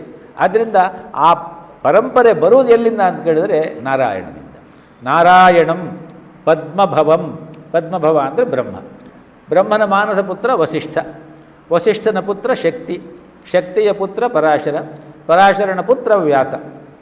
ವ್ಯಾಸರ ಆ ಒಂದು ನೆಲೆಯಲ್ಲಿ ಈ ಪರಂಪರೆ ಹರಿದು ಬಂದಿದೆ. ಹೀಗೆ ಆ ವಿದ್ಯೆ ಬೆಳಲಿಕ್ಕೆ ಕಾರಣನಾಗಿ ಸ್ಥಿತಿಕಾರಕನಾದದ್ದರಿಂದ ಅವನು ವಿಷ್ಣು. ಹಾಗೆಯೇ ಗುರುರ್ದೇವೋ ಮಹೇಶ್ವರ. ನಮ್ಮ ಒಳಗಡೆ ಏಳಬಹುದಾದಂತಹ ವಿದ್ಯೆಯ ಸಂಪಾದನೆಯ ಕಾಲದಲ್ಲಿ ಅಥವಾ ಸಂಪಾದನೆ ಆದ ಮೇಲೆ ಆ ವಿದ್ಯೆ ಅಹಂಕಾರಕ್ಕೆ ಎಡೆ ಮಾಡಿ ಕೊಟ್ಟಾಗ ಆಗುವಂತಹ ಅನರ್ಥಕಾರಿ ಭಾವ ವಿಕಾರಗಳನ್ನೆಲ್ಲ ತೆಗೆದುಹಾಕಿ ಅದನ್ನು ನಾಶ ಮಾಡುವ ಆ ಲೀನಕರ್ತ ಈಶ್ವರ. ಆದ್ದರಿಂದ ಅದಕ್ಕೂ ಅವನು ಸರಿಯಾದ ರೀತಿಯಲ್ಲಿ ವ್ಯವಸ್ಥೆ ಮಾಡ್ತಾನೆ. ಆದ್ದರಿಂದ ಅಕ್ಷರಾಣಿ ಚ ಪಶ್ಯಂತಾಂ ಅಂಬರ ಆಡಂಬರೇಣ ಕಿಂ ಶಂಭು ಅಂಬರಹೀನೋಪಿ ಕಿಂ ಬುಧೈ ಕಥ್ಯತೆ ಗುರುಹು ಎನ್ನುವಂತಹ ಒಂದು ಮಾತುಂಟು. ಯಾರಾದರೂ ಏನಾದರೂ ಸಣ್ಣ ಮಾತಾಡಿದ್ರೆ ನಾನು ಹೇಳುವ ಅಕ್ಷರಗಳನ್ನು ಗಮನಿಸಯ್ಯ, ನನ್ನ ಬಟ್ಟೆ ಬರೆ ಯಾಕೆ ನೋಡ್ತೀಯ ನೀನು, ನಾನು ಎಷ್ಟು ಶಾಲೆ ಹಾಕಿಕೊಟ್ಟಿದ್ದೀನಿ ಅದೆಲ್ಲ ಬೇಡ. ಅಕ್ಷರಾಣಿ ಚ ಪಶ್ಯಂತಾಂ ಅಂಬರ ಆಡಂಬರೇಣ ಕಿಂ. ಬಟ್ಟೆಯ ಆಡಂಬರದಿಂದ ಏನು? ಶಂಭು ಅಂಬರಹೀನೋಪಿ. ಈಶ್ವರನಿಗೆ ಬಟ್ಟೆಯೇ ಇಲ್ಲ, ಆದರೂ ಕೂಡ ಅವನು ಲೋಕಗುರು ಎಂಬುದಾಗಿ ಪರಿಭಾವಿಸಿಲ್ವ? ಗುರವೇ ಸರ್ವಲೋಕಾನಾಂ ಭಿಷಜೆ ಭವರೋಗಿಣಾಂ ನಿಧಯೇ ಸರ್ವವಿದ್ಯಾನಾಂ ದಕ್ಷಿಣಾಮೂರ್ತಯೇ ನಮಃ ಅನ್ನುವ ಮಾತನ್ನು ನಾವು ಪ್ರತಿನಿತ್ಯ ಹೇಳ್ಕೊಳ್ಳೋದಿಲ್ವ? ಆ ರೀತಿಯಲ್ಲಿ ಅವನು ಮಹೇಶ್ವರ. ಇದೆಲ್ಲಕ್ಕೆ ಮೇಲೆ ಅವನು ಗುರು ಸಾಕ್ಷಾತ್ ಪರಂಬ್ರಹ್ಮ. ಈ ಮೂರೂ ಕೂಡ ಕಾರ್ಯವಾಹಿ ದೇವತೆಗಳು. ಆದರೆ ಸಂಪೂರ್ಣವಾದಂತಹ ಆ ಎಲ್ಲ ಶಕ್ತಿಗಳನ್ನು ತನ್ನ ಕೈಯಲ್ಲಿ ಇಟ್ಟುಕೊಂಡಿರುವವನು ಸಾಕ್ಷಿ ಚೇತ ಕೇವಲೋ ನಿರ್ಗುಣಶ್ಚ ಎನ್ನುವವನು ಆ ಪರಬ್ರಹ್ಮ. ಆ ಪರಬ್ರಹ್ಮ ಪರಾತ್ಪರ ಎಂಬುದಾಗಿ ವೇದಗಳು ಹೇಳುತ್ತೆ. ದೇವೇಂದ್ರನಾಥ ಮಜುಮ್ದಾರ್ ಎನ್ನುವಂತಹ ಒಬ್ಬ ಮಹನೀಯರು, ಅವರು ಗುರುಸ್ತವನ ಅಂತ ಹೇಳಿ ಬಹಳ ಸುಂದರವಾದಂತಹ ಒಂದು ಸ್ತೋತ್ರವನ್ನು ಬರೆದಿದ್ದಾರೆ. ಅದರಲ್ಲಿ ಅವರು ಹೇಳ್ತಾರೆ, ಬಹಳ ಸುಂದರವಾಗಿ, ಇದು ರಾಮಕೃಷ್ಣ ಪರಂಪರೆಯಲ್ಲಿ ಇದು ಬಹಳ ವಿಶೇಷವಾಗಿದೆ. ಹೃದಯ ಕಂದರ ತಾಮಸ ಭಾಸ್ಕರ ಹೇ ತುಮಿ ವಿಷ್ಣು ಪ್ರಜಾಪತಿ ಶಂಕರ ಹೇ. ನಮ್ಮ ಹೃದಯದ ಆಳದಲ್ಲಿ ಕತ್ತಲಿದೆ, ಆ ಕತ್ತಲಿಗೆ ನೀನು ಭಾಸ್ಕರ. ಹೃದಯ ಕಂದರ ತಾಮಸ ಭಾಸ್ಕರ ಹೇ ತುಮಿ ವಿಷ್ಣು ಪ್ರಜಾಪತಿ ಶಂಕರ ಹೇ. ಪರಬ್ರಹ್ಮ ಪರಾತ್ಪರ ವೇದ ಭಣೆ. ವೇದ ಹೇಳುತ್ತೆ ನೀನೇ ಪರಾತ್ಪರ, ನೀನೇ ಪರಬ್ರಹ್ಮ. ಫಸ್ಟ್ ಒಂದು ಮಂತ್ರ ಹೇಳಿದೆ, ಚರಣಂ ಪವಿತ್ರಂ ವಿತತಂ ಪುರಾಣಂ ಏನ ಭೂತಸ್ತರತಿ ದುಷ್ಕೃತಾನಿ ತೇನ ಪವಿತ್ರೇಣ ಶುದ್ಧೇನ ಭೂತ ಅತಿ ಪಾಪ್ಮಾನಮರಾತಿಂತರೇಮ. ಆ ರೀತಿಯಲ್ಲಿ ಗುರು ನಮಗೆ ಬ್ರಹ್ಮ ವಿಷ್ಣು ಮಹೇಶ್ವರ ಅದಕ್ಕಿಂತ ಮೇಲೆ ಹೋಗ್ತಾನೆ. ಅಷ್ಟೇ ಅಲ್ಲ, ತವ ನಾಮ ಸದಾ ಶುಭ ಸಾಧಕ ಹೇ ಪತಿತಾಧಮ ಮಾನವ ಪಾವಕ ಹೇ. ನಿನ್ನ ಗುರು ಎನ್ನುವ ಆ ಎರಡು ಅಕ್ಷರದ ಹೆಸರಿದೆಯಲ್ಲ, ಅದೇ ನಮಗೆ ಎಲ್ಲ ಶುಭಗಳನ್ನು ತಂದುಕೊಡುವಂತಹ ಮಂತ್ರ. ಗುರುಗೀತೆಯ ಕೊನೆಯ ಶ್ಲೋಕವಾಗಿ ಹೇಳ್ತಾರೆ ಮಹೇಶ್ವರ, ಸಪ್ತಕೋಟಿ ಮಹಾಮಂತ್ರಾ ಚಿತ್ತವಿಭ್ರಾಂತಕಾರಕಾ ಏಕ ಏವ ಮಹಾಮಂತ್ರೋ ಗುರುರಿತ್ಯಕ್ಷರದ್ವಯಂ. 7 ಕೋಟಿ ಮಂತ್ರಗಳಿಂದ ಏನಾಗಬೇಕಾಗಿದೆ? ಚಿತ್ತ ವಿಭ್ರಾಂತಕಾರಕ ಮಂತ್ರಗಳವೆಲ್ಲ. ಏಕ ಏವ ಮಹಾಮಂತ್ರ ಗುರುರಿತ್ಯಕ್ಷರದ್ವಯಂ. ಆ ರೀತಿಯಲ್ಲಿ ತವ ನಾಮ ಸದಾ ಶುಭ ಸಾಧಕ ಹೇ ಪತಿತಾಧಮ ಮಾನವ ಪಾವಕ ಹೇ. ಪತಿತ ಅಧಮ ಮಾನವ ಪಾವಕ ಹೇ. ಕೆಳಗಡೆ ಬಿದ್ದವರನ್ನು ಎತ್ತುವವನೇ ನಿಜವಾದ ಗುರು. ಎಲ್ಲ ಇರುವವರ ಹತ್ರ ಹೋಗಿ ನಾನು ನಿಮಗೆ ವೇದಾಂತ ಹೇಳ್ತೀನಿ ಅಂತಂದರೆ ಪ್ರಯೋಜನವಿಲ್ಲ. Help the poor and thus serve the god so that you can do worship ಅಂತ ಹೇಳಿಬಿಟ್ಟು ವಿವೇಕಾನಂದರು ಹೇಳಿಲ್ವಾ? ಆ ರೀತಿಯಲ್ಲಿ ಪತಿತ ಅಧಮ ಮಾನವ ಪಾವಕ ಹೇ. ಮಹಿಮಾ ತವ ಗೋಚರ ಶುದ್ಧ ಮನೆ ಗುರುದೇವ ದಯಾಕರೋ ದೀನು ಜನೇ. ನಿನ್ನ ಮಹಿಮೆ ಸಾಮಾನ್ಯರಿಗೆ ಸಿಗುವುದಿಲ್ಲ. ಅದು ಏನಿದ್ರೂ ಕೂಡ ಶುದ್ಧವಾದ ಮನಸ್ಸಿನಿಂದ ನಿನ್ನನ್ನು ಸಮೀಪಿಸುವವರಿಗೆ ಮಾತ್ರವೇ ಗೊತ್ತಾಗ್ತದೆ. ಹಿರಣ್ಯಗರ್ಭ ಸೂಕ್ತದಲ್ಲಿ ಒಂದು ಮಂತ್ರ ಜ್ಞಾಪಿಸಿಕೊಳ್ಳಿ, ವೇದ ಮಂತ್ರವನ್ನು ಕಲಿತವರು. ಯಂ ಕ್ರಂದಸಿ ಅವಸಾತಸ್ತಭಾನೆ ಅಭ್ಯೈಕ್ಷೇತಾಂ ಮನಸಾರೇಜಮಾನೆ. ಅಭಿಈಕ್ಷೇತಾಂ ಮನಸಾರೇಜಮಾನೆ. ಸರಿಯಾದ ರೀತಿಯಲ್ಲಿ ನೋಡುವವನಿಗೆ ನಮ್ಮ ಒಳಗಡೆಯೇ ಕಾಣುವವನು ಅವನು. ಏಕಸ್ಮೈ ದೇವಾಯ ಹವಿಷಾ ವಿಧೇಮ ಅಲ್ವಾ? ಆ ರೀತಿಯಲ್ಲಿ ಗುರು ಪರಾತ್ಪರ ಪರಬ್ರಹ್ಮ. ಕುಲ ಕುಂಡಲಿನಿ ಘುಮು ಭಂಜಕ ಹೇ ಹೃದಯ ಗ್ರಂಥಿ ವಿದಾರಣ ಕಾರಕ ಹೇ. ಮಮ ಮಾನಸ ಚಂಚಲ ರಾತ್ರ ದಿನೇ.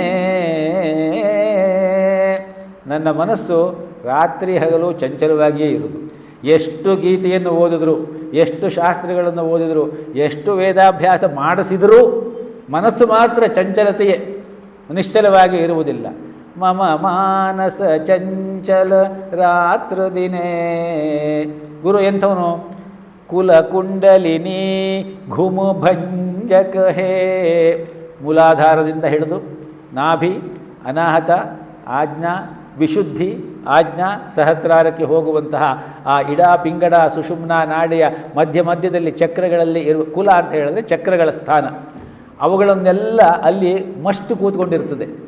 ಅದನ್ನೆಲ್ಲ ಆ ಜ್ಞಾನ ಗುರು ಪೂರ್ತಿ ತೆಗೆದುಹಾಕ್ತಾನೆ. ತನ್ನ ಜ್ಞಾನವೆಂಬ ಆ ಬೆಳಕನ್ನು, ಸಾಮಾನ್ಯವಾಗಿ ಒಂದು ಚಿಕಿತ್ಸೆ ಉಂಟು. ಒಳಗಡೆಗೆ ನೋಡಲಿಕ್ಕೆ ಎಲೆಕ್ಟ್ರಿಕ್ ವೈರನ್ನು ಇಲ್ಲಿಂದ ಬಿಡ್ತಾರೆ. ಬಿಟ್ಟು ಅಲ್ಲಿ ಏನಿದೆ ಅಂತ ಹೇಳಿ ಎಲ್ಲ ನೋಡುವಂತಹ ಒಂದು ಚಿಕಿತ್ಸೆ. ನಮ್ಮ ಬಂಧುಗಳಿಗೊಬ್ಬರಿಗೆ ಹಾಗೆ ಮಾಡುವಾಗ ಮಣಿಪಾಲ್ ಹಾಸ್ಪಿಟ್ಲಲ್ಲಿ ಅದು ಏನೋ ಹೆಚ್ಚು ಕಮ್ಮಿ ಆಗಿಬಿಟ್ಟು ಕೆಳಭಾಗವೇ ಅವರಿಗೆ ನಿರಸ್ತವಾಗಿ ಹೋಗಿಬಿಡ್ತು. ಆ ನಂತರದಲ್ಲಿ ಸುಮಾರು 15 ವರ್ಷ ಅವರು ಆ ಕೆಳಭಾಗ ಏನೂ ಇಲ್ಲದೆ ಅವರು ಬದುಕಿರಬೇಕಾಯಿತು. ಹಾಗಾಗಿ ಮೂಲಾಧಾರದಿಂದ ಹೊರಡುವಂತಹ ಆ ಜ್ಞಾನದ ಬೆಳಕನ್ನು ಎಲ್ಲರೂ ಅದನ್ನು ಸಹಿಸಲಿಕ್ಕೆ ಸಾಧ್ಯ ಆಗೋದಿಲ್ಲ.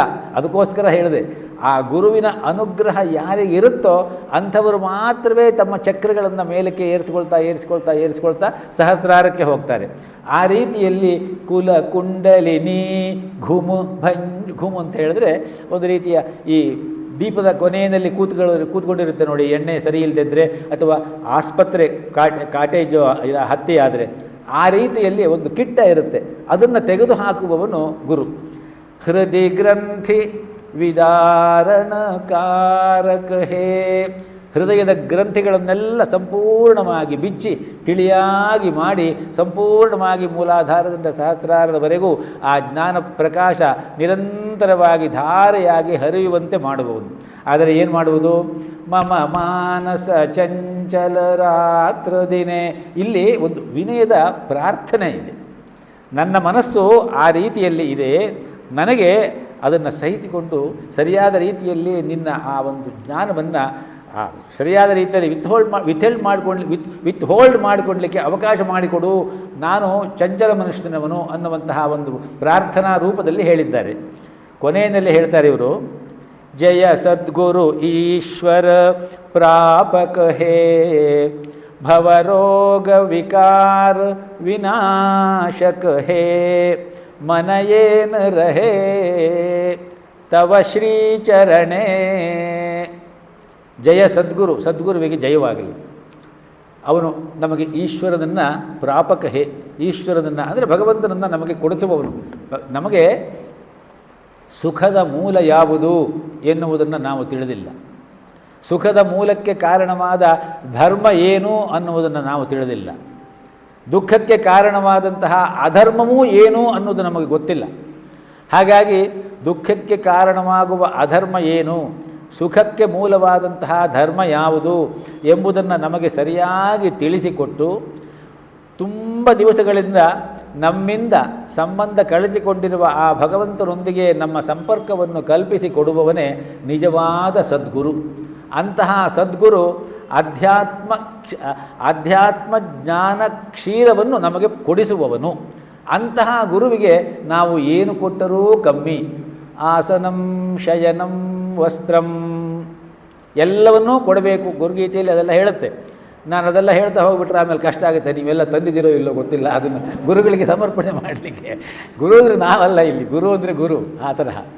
ಆದ್ದರಿಂದ ಎಲ್ಲವನ್ನೂ ಏನು ಕೊಟ್ಟರು ನ ಗುರೋಹೋ ಅದೇಯಂ ಕಿಮ್ ಅಂತ ಒಂದುಂಟು. ಅಂದರೆ ಯಾವುದನ್ನು ತಾನೇ ಕೊಟ್ಟರೆ ಹೆಚ್ಚಾದೀತು ಗುರುವಿಗೆ, ಏನು ಕೊಟ್ಟರೂ ಹೆಚ್ಚಲ್ಲ ಗುರುವಿಗೆ. ಆದ್ದರಿಂದ ಗುರುವಿಗೆ ನಮ್ಮ ಪ್ರಾಣವನ್ನೇ ಕೊಡಬೇಕು ಎಂಬುದಾಗಿ ಗುರುಗೀತೆ ಹೇಳ್ತದೆ.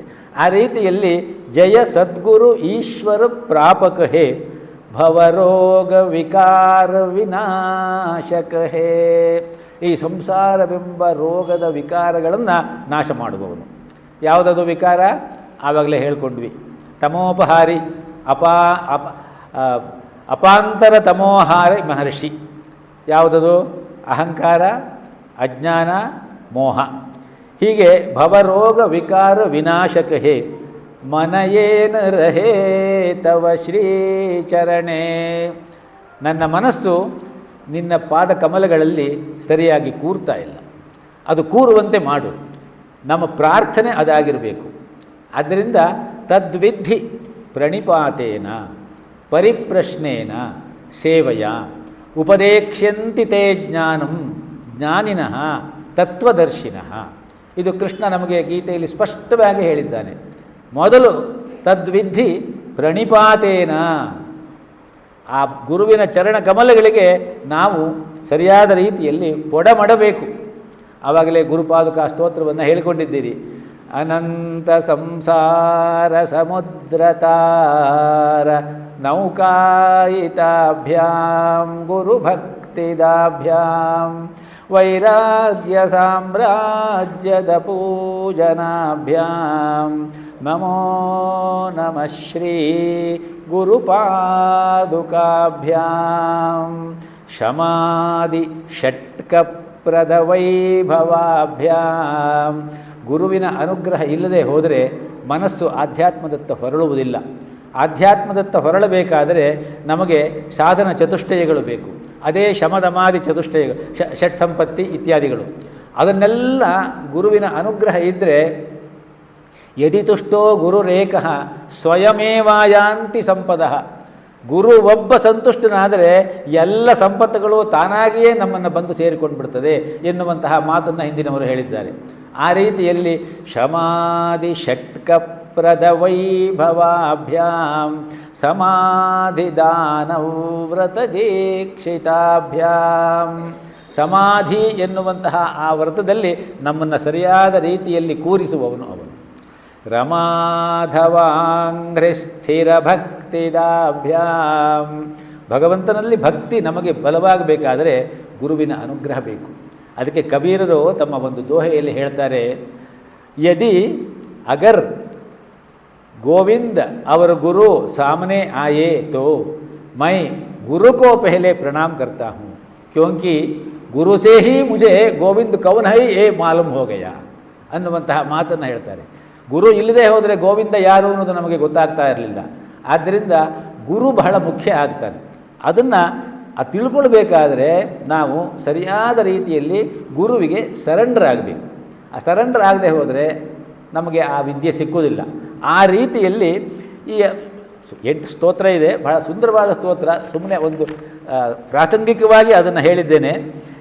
ಮುಖ್ಯವಾಗಿ ಅಪಾಂತರತಮ ಅನ್ನುವಂತಹ ಮಾತನ್ನು ನಾನು ವ್ಯಾಸ ಮಹರ್ಷಿಗಳ ಬಗ್ಗೆ ಹೇಳಿದೆ. ಅದು ಹೇಗೆ ಅಂತರತಮ ಆಗ್ತಾನೆ ಅನ್ನುವುದನ್ನು ತಿಳ್ಕೊಳ್ಳೋಣ.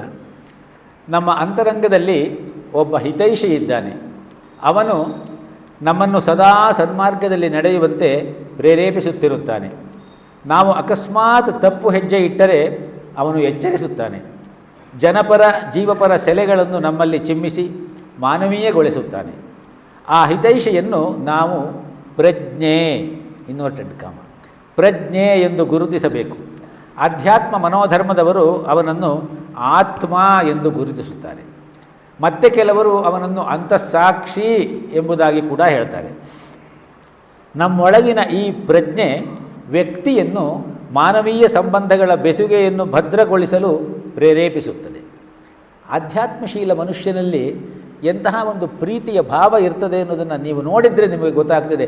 ಈ ಮಾತು ಹೋದಾಗ ಅಂದರೆ ಹೋಗೋದು, ಅಂತರತಮ ಹೋದಾಗ ಸಹಜವಾಗಿ ಅಲ್ಲಿ ಪ್ರೀತಿ, ಸ್ನೇಹ, ವಿಶ್ವಾಸ, ಸೌಹಾರ್ದತೆ, ಸೌಮನಸ್ಕತೆ, ಸೌಜನ್ಯತೆ, ಸಮವಾಯತೆ, ಸಂತುಷ್ಟತೆ, ಸ್ವಾರ್ಥ ರಾಹಿತ್ಯ, ನಿಯಮ ಸಾತತ್ಯತೆ, ಸುರಸತೆ, ಆತ್ಮಸಮ್ಮಾನತೆ, ಈ ಎಲ್ಲ ಜೀವ ಪರಿಪೋಷಕವಾದಂತಹ ಸಕಾರಾತ್ಮಕ ಭಾವ ವಿಚಾರಗಳು ನಮ್ಮಲ್ಲಿ ಸಹಜವಾಗಿಯೇ ಮೇಲಕ್ಕೆ ಬರ್ತದೆ.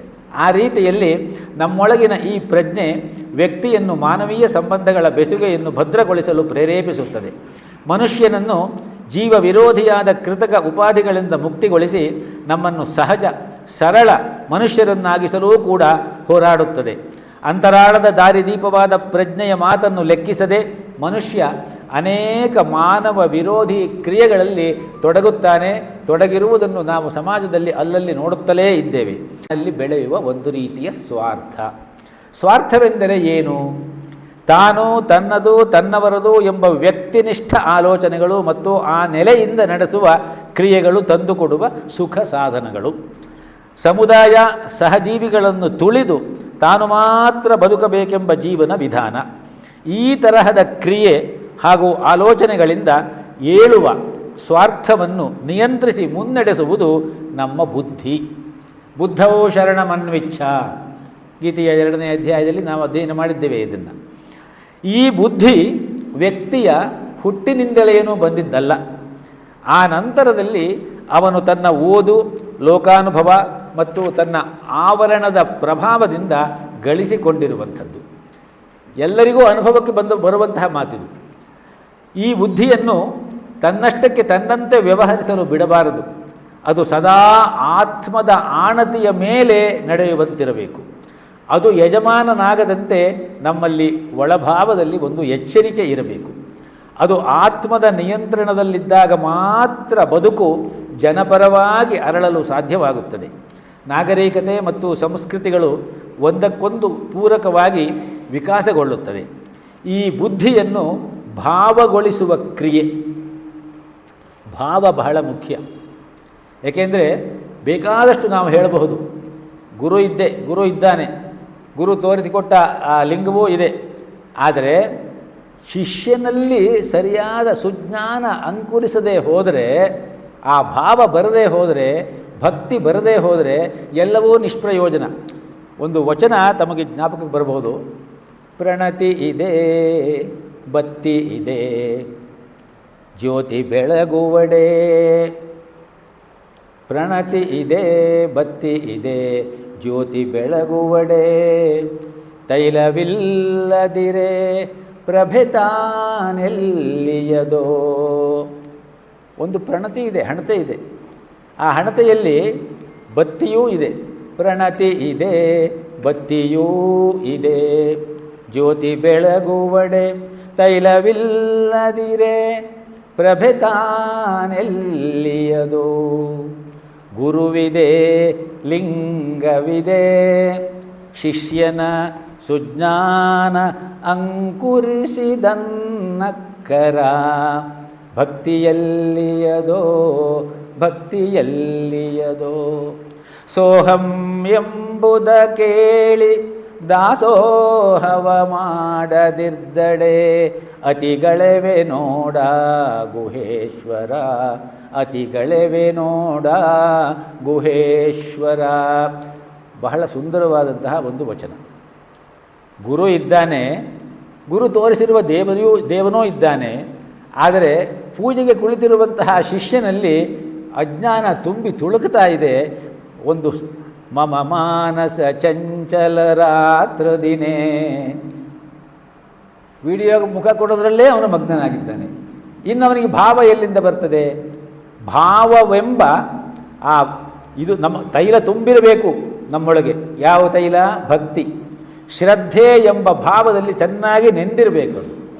ಆಗ ಮಾತ್ರ ಗುರು ಹೇಳಿದ್ದು ಶಿಷ್ಯನ ಜ್ಞಾನ ಅಂಕುರಿಸುವುದಕ್ಕೆ ಕಾರಣವಾಗ್ತದೆ. ಅದಿಲ್ಲದೆ ಹೋದರೆ ಶಿಷ್ಯನ ಸುಜ್ಞಾನ ಅಂಕುರಿಸಿದನ್ನಕ್ಕರ.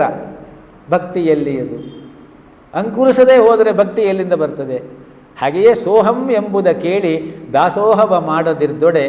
ಅತಿಗಳೆವ ನೋಡ ಗುಹೇಶ್ವರ. ಅದರ ವಿಚಾರ ಮುಂದುವರಿಸೋಣ. ಅದು ತುಂಬ ದೊಡ್ಡದಾಗುತ್ತೆ ಅದು ವ್ಯವಹಾರ. ಆದರೆ ಅಲ್ಲಿ ಬಹಳ ಮುಖ್ಯವಾದದ್ದು ಗುರುವಿನ ಮಾತನ್ನು ಕೇಳುವ ಭಾವ ನಮ್ಮಲ್ಲಿ ಇರಬೇಕು.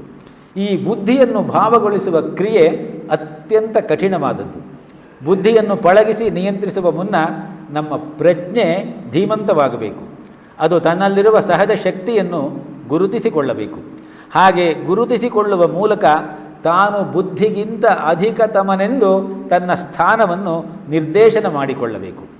ಈ ಕ್ರಿಯೆ ಅಹಂಕಾರಪೂರಿತವಾಗಿ ಆಗಬಾರದು. ಅಹಂಕಾರ ನಿರಸನದಿಂದ ಬರುವ ಒಂದು ಸಾತ್ವಿಕ ಶಕ್ತಿ ಇದು. ಈ ಪ್ರಜ್ಞೆಯೇ ನಮಗೆ ದಾರಿ ತೋರುವ ಗುರುವಾಗುತ್ತದೆ. ಇದನ್ನೇ ಕವಿ ಕುವೆಂಪು ಅಂತರತಮ ಗುರು ಎಂದು ಕರೆದಿದ್ದಾರೆ. ಒಂದು ಹಾಡೇ ಇದೆ, ನೀವು ಕೇಳಿರ್ಬೋದು ಅಲ್ವಾ? ಅಂತರತಮ ಗುರು. ಈ ಗುರು ಆತ್ಮತಮೋಹಾರಿ ಅಪಾಂತರತಮೋ ಮಹರ್ಷಿ ವೇದಜ್ಞ ಪುರಾಣ ಋಷಿ ಮಹರ್ಷಿ ಕಲಿದ್ವಾಪರ ಸಂಧೌ ವ್ಯಾಸತ್ವೇನ ಅವತತಾರ ಅನ್ನುವುದಕ್ಕೆ ಇದನ್ನು ಹೊಂದಿಸಿಕೊಳ್ಳಿ ನೀವು. ಆವಾಗ ಸಂಪೂರ್ಣವಾದ ಒಂದು ಸಮಗ್ರ ಚಿತ್ರಣ ಮನಸ್ಸಿಗೆ ಬರ್ತದೆ. ಇದನ್ನೇ ಕವಿ ಕುವೆಂಪು ಅಂತರತಮ ಗುರು ಎಂದು ಕರೆದಿದ್ದಾರೆ. ಈ ಗುರು ಆತ್ಮತಮೋಹಾರಿ. ನಮ್ಮ ಸಂಪ್ರದಾಯ ಮತ, ಬಣ್ಣ, ಜಾತಿ, ವರ್ಗಗಳು ನಮ್ಮ ಆತ್ಮವನ್ನು ಅಂಧಗೊಳಿಸಿರುತ್ತವೆ. ಅಲ್ಲಿ ಕತ್ತಲು ಕವಿದಿರುತ್ತದೆ. ತಮಸೋಮ ಜ್ಯೋತಿರ್ಗಮಯ ಅಂತ ಅದಕ್ಕೆ ಋಷಿಗಳು ಕೇಳಿರುವುದು. ಅದನ್ನು ನಿವಾರಿಸುವ ಶಕ್ತಿ ಇರುವುದು ಈ ಅರಿವೆಂಬ ಗುರುವಿಗೆ. ಇಲ್ಲಿ ಗುರು ಯಾರು ಅಂತ ಕೇಳಿದ್ರೆ ಅರಿವೇ ಗುರು. ಜೀವನವೇ ಪರಮ ಗುರು, ಮಿಕ್ಕ ಗುರುಗಳಿನೇನು?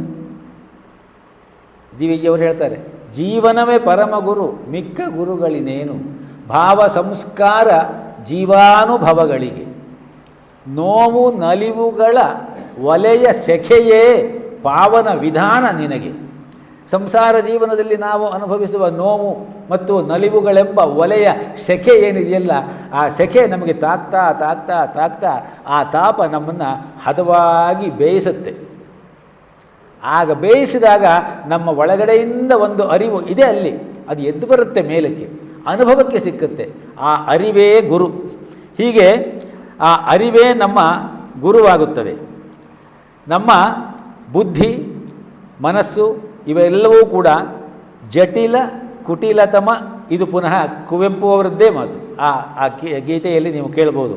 ನಮ್ಮ ಬುದ್ಧಿ ಮತ್ತು ಮನಸ್ಸುಗಳು ಜಟಿಲ ಕುಟಿಲತಮ ಪಾಪ ಪುಣ್ಯ ಲಲಿತ ರುದ್ರ ಲೀಲಾ ರೂಪಾರೂಪಗಳಲ್ಲಿ ವಿಹರಿಸುತ್ತಿರುತ್ತದೆ. ಅವುಗಳನ್ನು ಸರಿದಾರಿಗೆ ತರುವ ಆತ್ಮಕ್ಕೆ ಬಲವಿರುವುದು ಮುಖ್ಯ. ಅದು ಆತ್ಮಶಕ್ತಿಯಾಗಿ ರೂಪುಗೊಂಡಾಗ ಗುರುವಾಗುತ್ತದೆ. ಇಂಗ್ಲೀಷ್ನಲ್ಲೇ ಇದನ್ನು ವಿಲ್ ಪವರ್ ಅಂತ ಕೂಡ ಹೇಳ್ತಾರೆ. ಈ ಶಕ್ತಿಯಿಂದಾಗಿಯೇ ಪ್ರಾಪಂಚಿಕ ಸವಾಲುಗಳನ್ನು ಸ್ವೀಕರಿಸಿ ಹೋರಾಡುವ ಒಂದು ಮನೋಧರ್ಮ ನಮಗೆ ಬರುತ್ತದೆ. ಈ ಅಂತರ ತಮ ಗುರು ಕೇವಲ ಆಧ್ಯಾತ್ಮದ ನೆಲೆಯಲ್ಲಿ ಮಾತ್ರವೇ ಹುಡುಕಲಿಕ್ಕೆ ಹೋಗಬಾರದು. ಹಾಗೆಯೇ ಲೌಕಿಕದಲ್ಲಿಯೂ ಕೂಡ ಅವನು ಇದ್ದಾನೆ. ಇಹವಿಲ್ಲದೆ ಪರವಿಲ್ಲ. ಆದ್ದರಿಂದಲೇ ಜೀವನವೇ ಪರಮಗುರು ಮಿಕ್ಕ ಗುರುಗಳಿನೇನು. ಅದನ್ನು ತಿಳ್ಕೊಳ್ಲಿಕ್ಕಾಗಿ ನಾಮ ಮಾತ್ರವಾಗಿ ಯಾರೋ ಒಬ್ಬರನ್ನ ಇಟ್ಟುಕೊಂಡಿರ್ತೀರಿ. ನೀವು ಜೀವನದಲ್ಲಿ ಅನುಭವಿಸಿದಂತಹ ಎಷ್ಟೋ ಸಂತೋಷಗಳು, ಸುಖ ದುಃಖ ಎಲ್ಲವೂ ಇರುತ್ತೆ. ಅದಕ್ಕೆಲ್ಲ ಕಾರಣವಾಗಿ ನಮ್ಮ ಜೀವನದಲ್ಲಿ ಎಷ್ಟೋ ಜನ ಬಂದಿರ್ತಾರೆ. ಅವರನ್ನೆಲ್ಲ ಕೃತಜ್ಞತೆಯಿಂದ ಸ್ಮರಿಸಿಕೊಂಡು ಅವರ ಹೆಸರಿನಲ್ಲಿ ನಾವು ನಮ್ಮ ಮನಸ್ಸಿಗೆ ಒಪ್ಪಿದವರಿಗೆ ಏನನ್ನಾದರೂ ಕೊಡುವುದೋ ಅಥವಾ ಪ್ರೀತಿಯಿಂದ ಅವರನ್ನು ಉಪಚರಿಸುವುದೋ, ಇದು ಗುರು ಪೂಜೆಯಲ್ಲಿ ಕೊಡುವ ಆದಾನ ಪ್ರದಾನ ಪ್ರಕ್ರಿಯಾ ವಿಧಾನ ಅಷ್ಟೇ. ಅದನ್ನು ಆ ನೆನಪಿನಲ್ಲಿ ನಾವು ಕೊಡಬೇಕು. ಬೇಕಾದಷ್ಟು ಹೇಳಿದ್ದಾಯಿತು. ನಾವು ಯಾವುದನ್ನು ಮಾಡಿದ್ರೂ ಕೂಡ ನಾನು ಮಾಡ್ತಾ ಇದ್ದೇನೆ ಅನ್ನುವ ಭಾವದಿಂದ ಬರಬಾರ್ದು. ಅಹಂ ಕರೋಮಿ ಈಶ್ವರಾಯ ಭೃತ್ಯವತ್ ಕರೋಮಿ ಇತಿ ಸಂಚಿಂತ್ಯ ಜ್ವರಾನ್ ಸರ್ವಾನ್ ವಿಸೃಜ್ಯ ಯುದ್ಧಸ್ವ ವಿಗತ ಜ್ವರ. ಇದು ಕೃಷ್ಣ ನಮಗೆ ಹೇಳಿರುವ ಮಾತು. ಆ ರೀತಿಯಲ್ಲಿ ಆ ಅರಿವೆಂಬ ಗುರುವನ್ನು ಸರಿಯಾದ ರೀತಿಯಲ್ಲಿ ಮೇಲಕ್ಕೆ ತಂದುಕೊಂಡು ನಮ್ಮ ಇಡೀ ಜೀವಮಾನದಲ್ಲಿ ನಮಗೆ ಯಾರ್ಯಾರು ಸಹಾಯ ಮಾಡಿದ್ದಾರೋ, ಯಾರ್ಯಾರ ಜೊತೆಯಲ್ಲಿ ಪ್ರೀತಿ ಸ್ನೇಹ ವಿಶ್ವಾಸ ಎಲ್ಲವನ್ನು ಹಂಚಿಕೊಂಡಿದ್ದೇವೋ ಅವರೆಲ್ಲರನ್ನೂ ಕೃತಜ್ಞತೆಯಿಂದ ಸ್ಮರಿಸುತ್ತಾ ಯಾವುದೋ ಒಂದು ಸಹವಾಸದಲ್ಲಿ ಸತ್ಸಂಗದಲ್ಲಿ ಸಚ್ಚಿಂತನೆಯಲ್ಲಿ ಆ ವಿಶೇಷವಾದಂತಹ ಆ ಶಕ್ತಿಯನ್ನು ನೆನೆಸಿಕೊಳ್ತಾ ಅಂತರ ತಮೋಹಾರಿಯಾಗಿ ನಮ್ಮ ಮನಸ್ಸನ್ನು ಮಾಡಿಕೊಳ್ಳುವುದೇ ಗುರುಪೂಜೆಯ ಒಂದು ವಿಶೇಷ ಎಂಬುದಾಗಿ ವಿದ್ವಾಂಸರು ಅಭಿಪ್ರಾಯಪಡ್ತಾರೆ. ಹಾಗೆ ಈ ಗುರುಪೂಜೆ ಮತ್ತು ವ್ಯಾಸಪೂಜೆ ನಾವು ಆ ರೀತಿಯಲ್ಲಿ ಮಾಡಿದ್ದೇವೆ ಅಂದ್ಕೊಳ್ತೀನಿ.